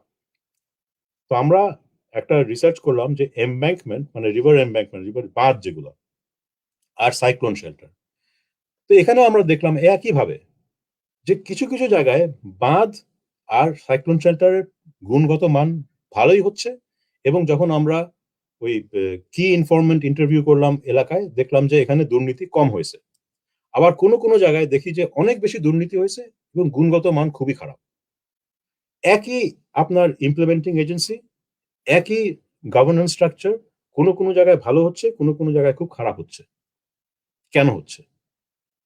তখন আমরা দেখলাম যে অ্যাকচুয়ালি যে যখন এইসব প্রজেক্ট করা হয়, এই প্রজেক্টের একটা আপনি খুব ইন্টারেস্টেড হবেন মিল্লাত, যে এই প্রজেক্টগুলো একটা ডুয়াল ইউজ থাকে সবসময়। বাঁধ কিন্তু রাস্তা হিসেবে ব্যবহার করা হয়, আর যেগুলো সাইক্লোন শেল্টার সেগুলো কমিউনিটি সেন্টার, দোকান, অনেক সময় স্কুল, বিভিন্ন কাজে সেটা ব্যবহার করা হয়। তো আমরা দেখলাম যে যেসব জায়গায় এই ডুয়াল ইউজটা স্থানীয় লোকদের খুবই গুরুত্বপূর্ণ, তারা মনে করে এটাতে আমাদের খুব লাভ হবে, সেই সব জায়গায় স্থানীয় লোকরা এবং যারা ওখানে গণ্যমান্য ব্যক্তি, এবং গণ্যমান্য ব্যক্তি কিন্তু গ্রাম এলাকায় এরা গরিব মানুষ, হ্যাঁ, ওই যে আগে শুরুতে বললাম যে তার হয়তো 10 ডেসিমাল জমি আছে, সে কিন্তু সেখানে গণ্যমান্য, সেখানে সে প্রভাবশালী। এই লোকগুলো যখন দেখে যে রাস্তাটা এমন জায়গায় হচ্ছে যে এখানে আমার লাভ হবে, স্কুলটা যেখানে হচ্ছে সেটা আমার লাভ হবে, তখন তারা কিন্তু মনিটরিং এ নেমে যায়। তখন তারা কিন্তু একটা খেয়াল রাখে যে কি হচ্ছে, এখানে কি সিমেন্ট চুরি হচ্ছে না কি হচ্ছে। সেই জায়গায় আপনি দেখবেন যে দুর্নীতি কম হয়। আর যেখানে আপনার ডুয়াল ইউজটা খুব কারো কাজে আসে না, সেখানে কেউ কোনো পাত্তা দেয় না। তখন দেখা যায় যে ওইখানে যারা ক্ষমতাশীল তারা এখানে সিমেন্ট চুরি, লোহা চুরি, সবকিছু চুরি করে একটা জিনিস বানায় দেয় যেটা কোনো টেকসই না। এটার একটা বিশাল পলিসি সিগনিফিকেন্স আছে। পলিসি সিগনিফিকেন্সটা হচ্ছে, এটা আমরা কিন্তু এখন স্ট্যাটিস্টিক্যালি দেখিয়েছি, হ্যাঁ, এটা তথ্য ভিত্তিক, এভিডেন্স বেসড। এভিডেন্স হচ্ছে এখন আমি যদি এখন একটা ভালো বাঁধ করতে চাই, ভালো একটা সাইক্লোন শেল্টার করতে চাই, আমাকে ইমিডিয়েটলি এটা ডুয়াল ইউজ নিয়ে চিন্তা করতে হবে। কারণ সমস্যাটা হচ্ছে একটা সাইক্লোন শেল্টার বা একটা বাঁধের যেটা বেনিফিট, এটা অনেক ভবিষ্যতে আসবে, কিন্তু যেটা চুরি করার লাভটা সেটা ইমিডিয়েট। এখন যদি আমার চুরি করার লাভটা ইমিডিয়েট হয় আর বেনিফিটটা হয় অনেক ভবিষ্যতে, আর যদি এটা খারাপ হয় তাহলে এটার লসটা হবে ভবিষ্যতে, তখন যেটা হয় যে স্থানীয় স্বার্থগুলো তখন চুরিতে বেশি ইন্টারেস্টেড হয়, কারণ এটার বেনিফিট তারা কিন্তু পাচ্ছে না ইমিডিয়েটলি। কিন্তু যেখানে আপনি ইমিডিয়েট বেনিফিট দিচ্ছেন, যেখানে রাস্তাটা তাদের ইমিডিয়েটলি কাজে আসবে, যেখানে আপনার স্কুল বা সাইক্লোন শেল্টার ইমিডিয়েটলি, তখন এই লোকগুলো ইনভলভ হয়ে যায় প্রজেক্টে, যেটা তারা ইনভলভ হয় না যদি এটা শুধু একটা ভবিষ্যতের স্বার্থ হয়। একদিক থেকে অবভিয়াস, কিন্তু এটা অবভিয়াস না। আমরা এটা খুব ইজিলি এমন ডিজাইন করতে পারি যেখানে ডিজাইনের সময়ই আমরা স্থানীয় লোকদেরকে ইন্টারেস্টেড করে, বা ডিজাইনটাই এমন ভাবে করা উচিত যেখানে এটা ডুয়াল ইউজ যেটা বেনিফিট সেটা যাতে ভালো হয়। ডুয়াল ইউজ বেনিফিটের যেখানে ভালো, সেখানে আমরা দেখছি অটোমেটিকলি এখানে কোনো দুর্নীতি দমন কমিশন দরকার নাই, এখানে কোনো আপনার আদালত দরকার নাই, পুলিশ দরকার নাই, স্থানীয় লোকরাই দেখছে যে জিনিসটা ভালো করে তৈরি হচ্ছে। এই রকমের জিনিস নিয়ে আমরা কাজ করছি, এবং এইভাবেই হচ্ছে আমি যে স্বার্থকে কাজে লাগানো, যে আমার প্রজেক্টটা ভালো হবে এবং সেই সেই এলাকার মানুষের জন্যই ভালো হবে, এটাই হচ্ছে আমাদের মূল নীতি। এবং এটার অনেক এক্সাম্পল আমরা এখন তথ্যভিত্তিক এক্সাম্পল দিচ্ছি। এখন আসি আপনার এই শিশুকের জায়গায়, যদি সময় থাকে আমি খুব ব্রিফলি বলি। এখানে আমরা একটা প্রজেক্ট করছি যে এই যে আপনার গরিব জেলের সমবায় ইত্যাদি, যে মাছ চাষ করো সবাইকে মিলে, এখানে আমরা দেখি যে বিশাল দুর্নীতি হয়, এবং এমন দুর্নীতি হয় যে আমি সমবায়ের লাইসেন্সটা পেয়ে গরিব জেলের যে সমবায়, এটা অ্যাকচুয়ালি তারা বিক্রি করে দেয় ক্ষমতাশীলদের কাছে, এবং সে বিক্রি করে সে কিছু 5-10 টাকা পায়, এটাই তার লাভ। সে কিন্তু তার কিন্তু ক্ষমতা নাই এখানে আসলে মাছ চাষ করা বা মাছ ধরা। এটার অনেক উদাহরণ আমাদের আছে, যে এই যে গরিব জেলের সমবায় এরা আসলে সাইনবোর্ড লাগায়, সাইনবোর্ড লাগিয়ে এটার ইজারাটা পেয়ে ইজারাটা তারা তখন সাব কন্ট্রাক্ট করে বিক্রি করে দেয়, ইনফর্মালি বিক্রি করে দেয়। এটাতে কারোই কোনো লাভ হচ্ছে না। আর যে কিনে সেও এখানে খুব ভালো করে ইনভেস্ট করে না, কারণ সে জানে এটা একটা অবৈধ বেআইনি একটা জিনিস। তো সেও এখানে সাংঘাতিক কিছু একটা ইনভেস্ট করে না। মানে আসলে পুরো জিনিসটাই তখন মানে সামাজিক উন্নয়নের দিক থেকে একটা আমরা ক্ষতিগ্রস্ত হই। এখন মিলাদ, আপনারা যে কাজটা করেছেন তো আমি খুবই ইন্টারেস্টেড, এবং সেটা আমাদের এই অ্যান্টি করাপশনের মধ্যে খুব ভালো করে ফিট করে। সেটা হচ্ছে যে যদি আপনি যে মডেলটা তৈরি করেছেন, যে খুব সংক্ষেপে, যে স্থানীয় যারা জমির মালিক তারাই হচ্ছে মূল এটার অংশীদার, তারাই বলে যে যখন এখানে পানি আসবে, যখন এটা পানিতে ভরে যাবে, আমরা এমন একটা বাঁধ করে বা এক্সিস্টিং বাঁধ ব্যবহার করে এখানে মাছ চাষ করব এবং মাছের আমরা ভাগ পাবো। তো এখানে ওই স্বার্থ আর সমন্বয়ের কাজটা এক এক জায়গায় চলে আসে, এবং তখন আমরা দেখি যে এখানে দুর্নীতি অনেকটা কমে যায়। এমন না যে একেবারেই হয় না, কোন আমি যে এক্সাম্পল দিলাম বাঁধের, ওখানে যে এমন না যে কোনো দুর্নীতি নাই, কিন্তু দুর্নীতির বেশি আর কমের মধ্যে কিন্তু বিশাল পার্থক্য। যদি আপনার দুর্নীতি একটা পর্যায়ে পার হয়ে যায়, তখন আপনি কোনোই বেনিফিট পাচ্ছেন না। আমাদের উদ্দেশ্যটা হচ্ছে দুর্নীতিকে এমন জায়গায় নিয়ে আসা। যদি জিরো দুর্নীতি বাংলাদেশে চান, হবে না কোথাও। কিন্তু যদি আপনি দুর্নীতিকে কমিয়ে আনতে পারেন একেবারে, তাহলে আপনি দেখবেন যে ইনভেস্টমেন্ট হচ্ছে, মাছ চাষ বাড়ছে, এবং গরিব মানুষেরও উন্নতি হচ্ছে, কারণ তারা এখন চাকরি পাচ্ছে মাছ ধরার জন্য, চাকরি পাচ্ছে রক্ষক হিসেবে কাজ করার জন্য, ইত্যাদি বিভিন্ন ধরনের মার্কেটিং কাজে। তো আমি যখন আপনার এই জিনিসটা দেখলাম মিল্লাত, আমি ইমিডিয়েটলি বুঝছি এটা আমাদের মূল নীতির সঙ্গে একেবারে মিলে যায়। যে এটা আরেকটা এক্সাম্পল যেখানে আমি যদি স্বার্থকে ব্যবহার করতে পারি সমাজের কাজে, সমাজের ভালোর জন্য, এর থেকে ভালো আর কোনো উপায় নাই আমাদের মতন দেশে। এবং এখানে দুর্নীতিও কমে, কারণ তখন ওই লোকগুলো তার নিজের স্বার্থেই কিন্তু দেখে যে মাছ চুরি হচ্ছে না। ওই লোকগুলো নিজের স্বার্থেই দেখে যে আমি শোষণ করছি না, কারণ আমি যদি এখন কাউকে কম বেতন দেই, আমার মাছ আমি ধরতে পারবো না, এতগুলো মাছ নষ্ট হবে। তখন সে দেখবেন যে আপনি সে ভালো করে বেতন দিচ্ছে, সে মাছের রক্ষা করছে, সে ইনভেস্ট করছে। সব জিনিসগুলো হচ্ছে কারণ আমি স্থানীয় স্বার্থগুলোকে ব্যবহার করছি। এবং ওই একইভাবে এখানেও যাকে আমি স্থানীয়ভাবে গণ্যমান্য বা প্রভাবশালী বলছি, এ কিন্তু আন্তর্জাতিক মানে কিন্তু সে গরিব মানুষ। সে কিন্তু একটা সাংঘাতিক গুলশানের বাড়িওয়ালা মানুষ না, সে একটা গরিব মানুষ। কিন্তু সেই গরিব মানুষ, তার ওই জায়গায় তার যেহেতু ক্ষমতা আছে, তাকে বাদ দিয়ে আমি কিন্তু কিছু করতে পারছি না। তো আপনার এটাও আমরা একটা প্রজেক্ট করছি, সেখানে আমরা ওই এই ধরনের কমিউনিটি এন্টারপ্রাইজকে অন্য সমবায়ের সঙ্গে তুলনা করে এভিডেন্স দিয়ে দেখানোর চেষ্টা করছি যে এটা বেটার সিস্টেম বাংলাদেশের কনটেক্সটে এবং উন্নয়নশীল দেশের কনটেক্সটে। এখানে আপনি যেহেতু স্বার্থ এবং উন্নয়নকে একসঙ্গে আনতে পারছেন এমন ভাবে যে গরিব লোকের ক্ষতি হচ্ছে না, বরং গরিব লোকের লাভ হচ্ছে এবং উন্নয়ন বাড়ছে, উৎপাদন বাড়ছে। এই ধরনের উদাহরণগুলোকে আমাদের খুঁজে বের করতে হবে। এবং আপনাকে আমি 3টা এক্সাম্পল দিচ্ছি, আরো অনেক দিতে পারি। স্কিল সেক্টরে আপনাদের এই সাইক্লোন আর এমব্যাঙ্কমেন্ট কনস্ট্রাকশনে আপনাদের সমবায়তে, আমরা পাওয়ার সেক্টরে একটা খুব ইন্টারেস্টিং কাজ করছি, সেটা আরেকটু জটিল, বুঝতে সময় লাগবে। কিন্তু এই সবগুলোতে আমরা যেটা বলছি যে এখানে সমাধানযোগ্য সমস্যা আছে, যেগুলো আমাদের এক্সিস্টিং পাওয়ার স্ট্রাকচারেই করা সম্ভব। এবং এখানে একটুখানি আমরা যদি ধাক্কা দেই, আমরা একটা খুব ভালো ইমপ্রুভমেন্টে আসতে পারি।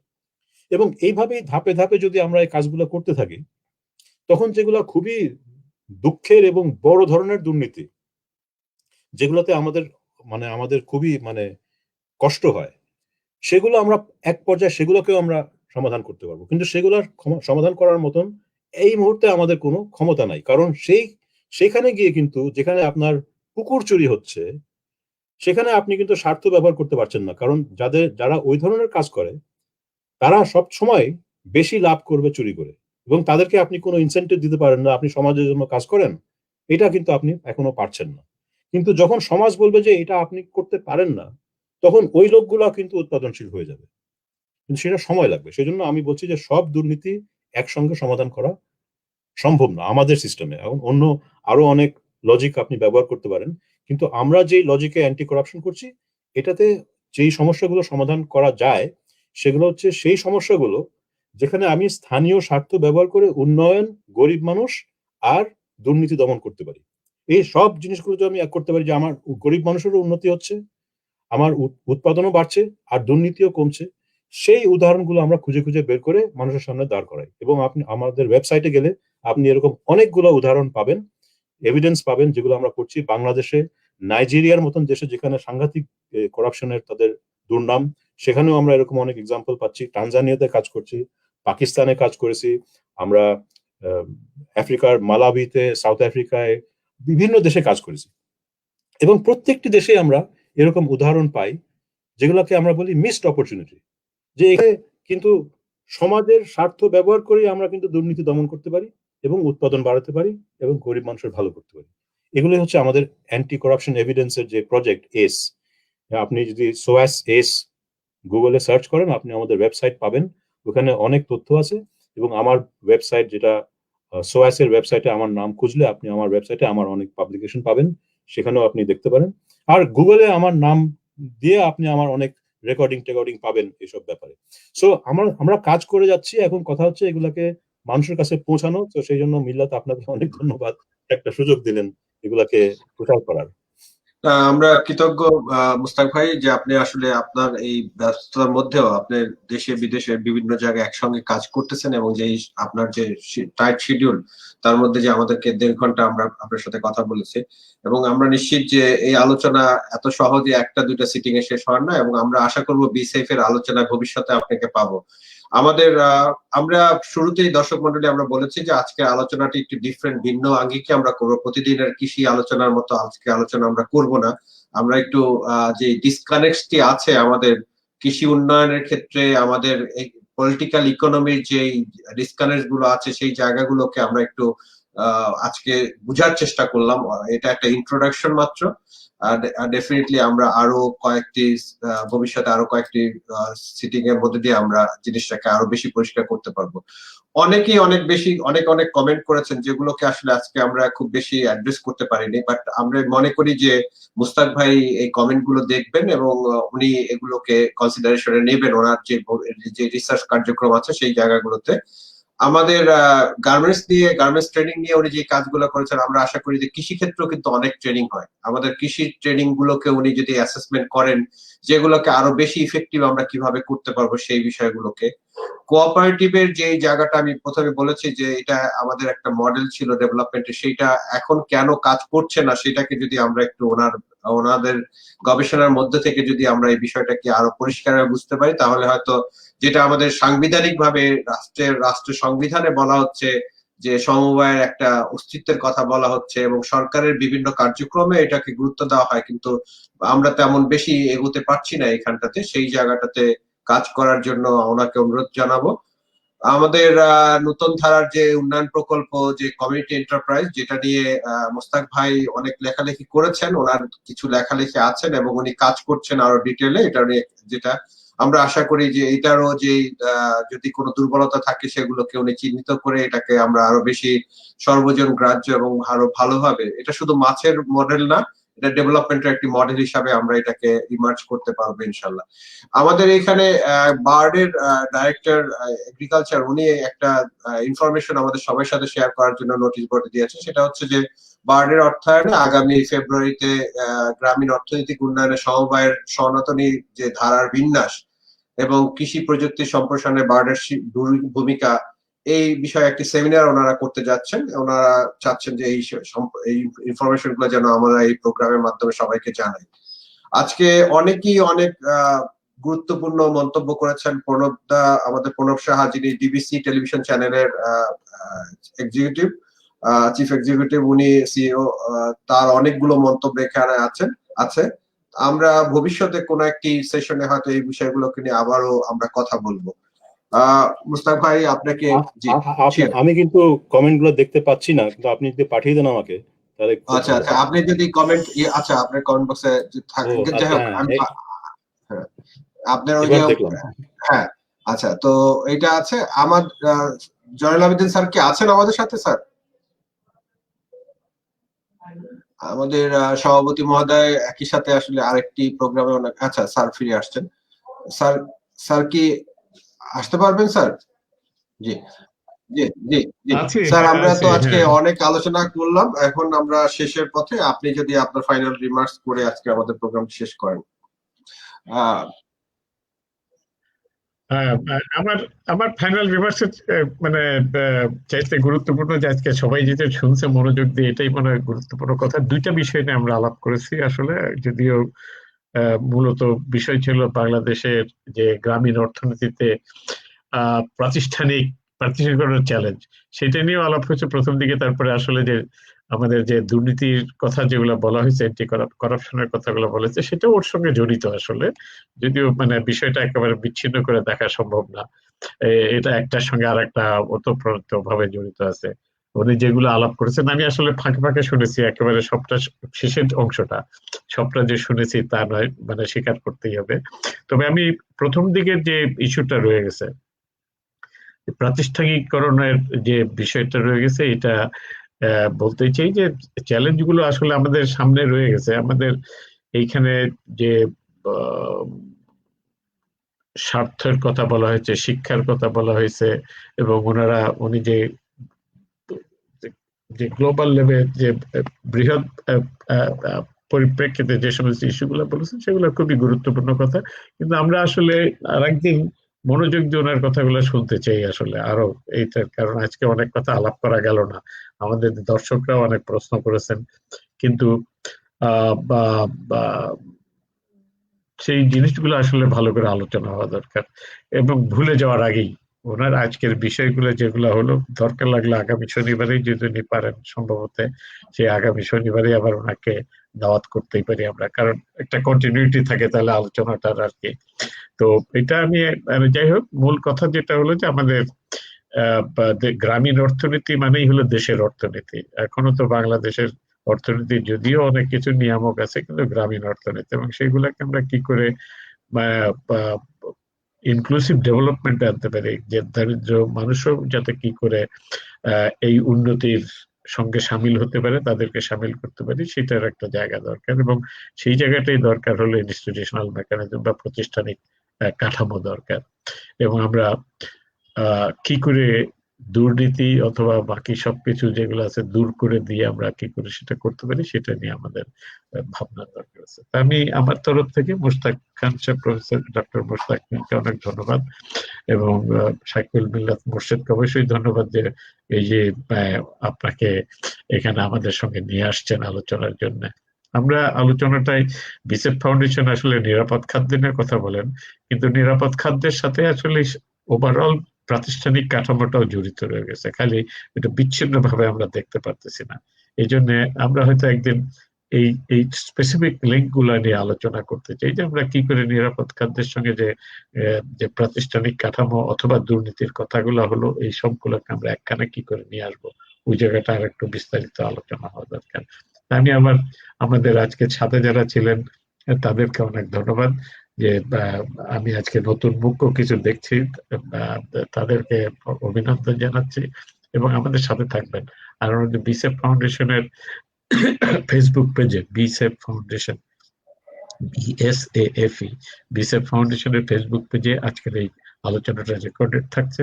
আপনারা আজকে এটা শুনবেন, আপনাদের বন্ধুদেরকে শুনতে সাহায্য করবেন, আপনাদের ফেসবুকে প্রচার করবেন, যাতে করে অন্যরা শুনতে পারে, বৃহত্তর একটা আমাদের দেশের মানুষ যাতে সবাই শুনতে পারে, তাহলেই গিয়ে আসলে আজকের আলোচনাটা আমাদের মনে করে যে ফলপ্রসূ হবে এবং এর বেনিফিট আমরা পেতে পারি। তো আমি আশা করি যে আমরা সবাই মিলে দেশের কল্যাণে কাজ করব, এবং আমাদের চিন্তা শক্তি সবকিছু একসঙ্গে নিয়ে আসবো। আপনাকে আরেকবার ধন্যবাদ। ধন্যবাদ স্যার।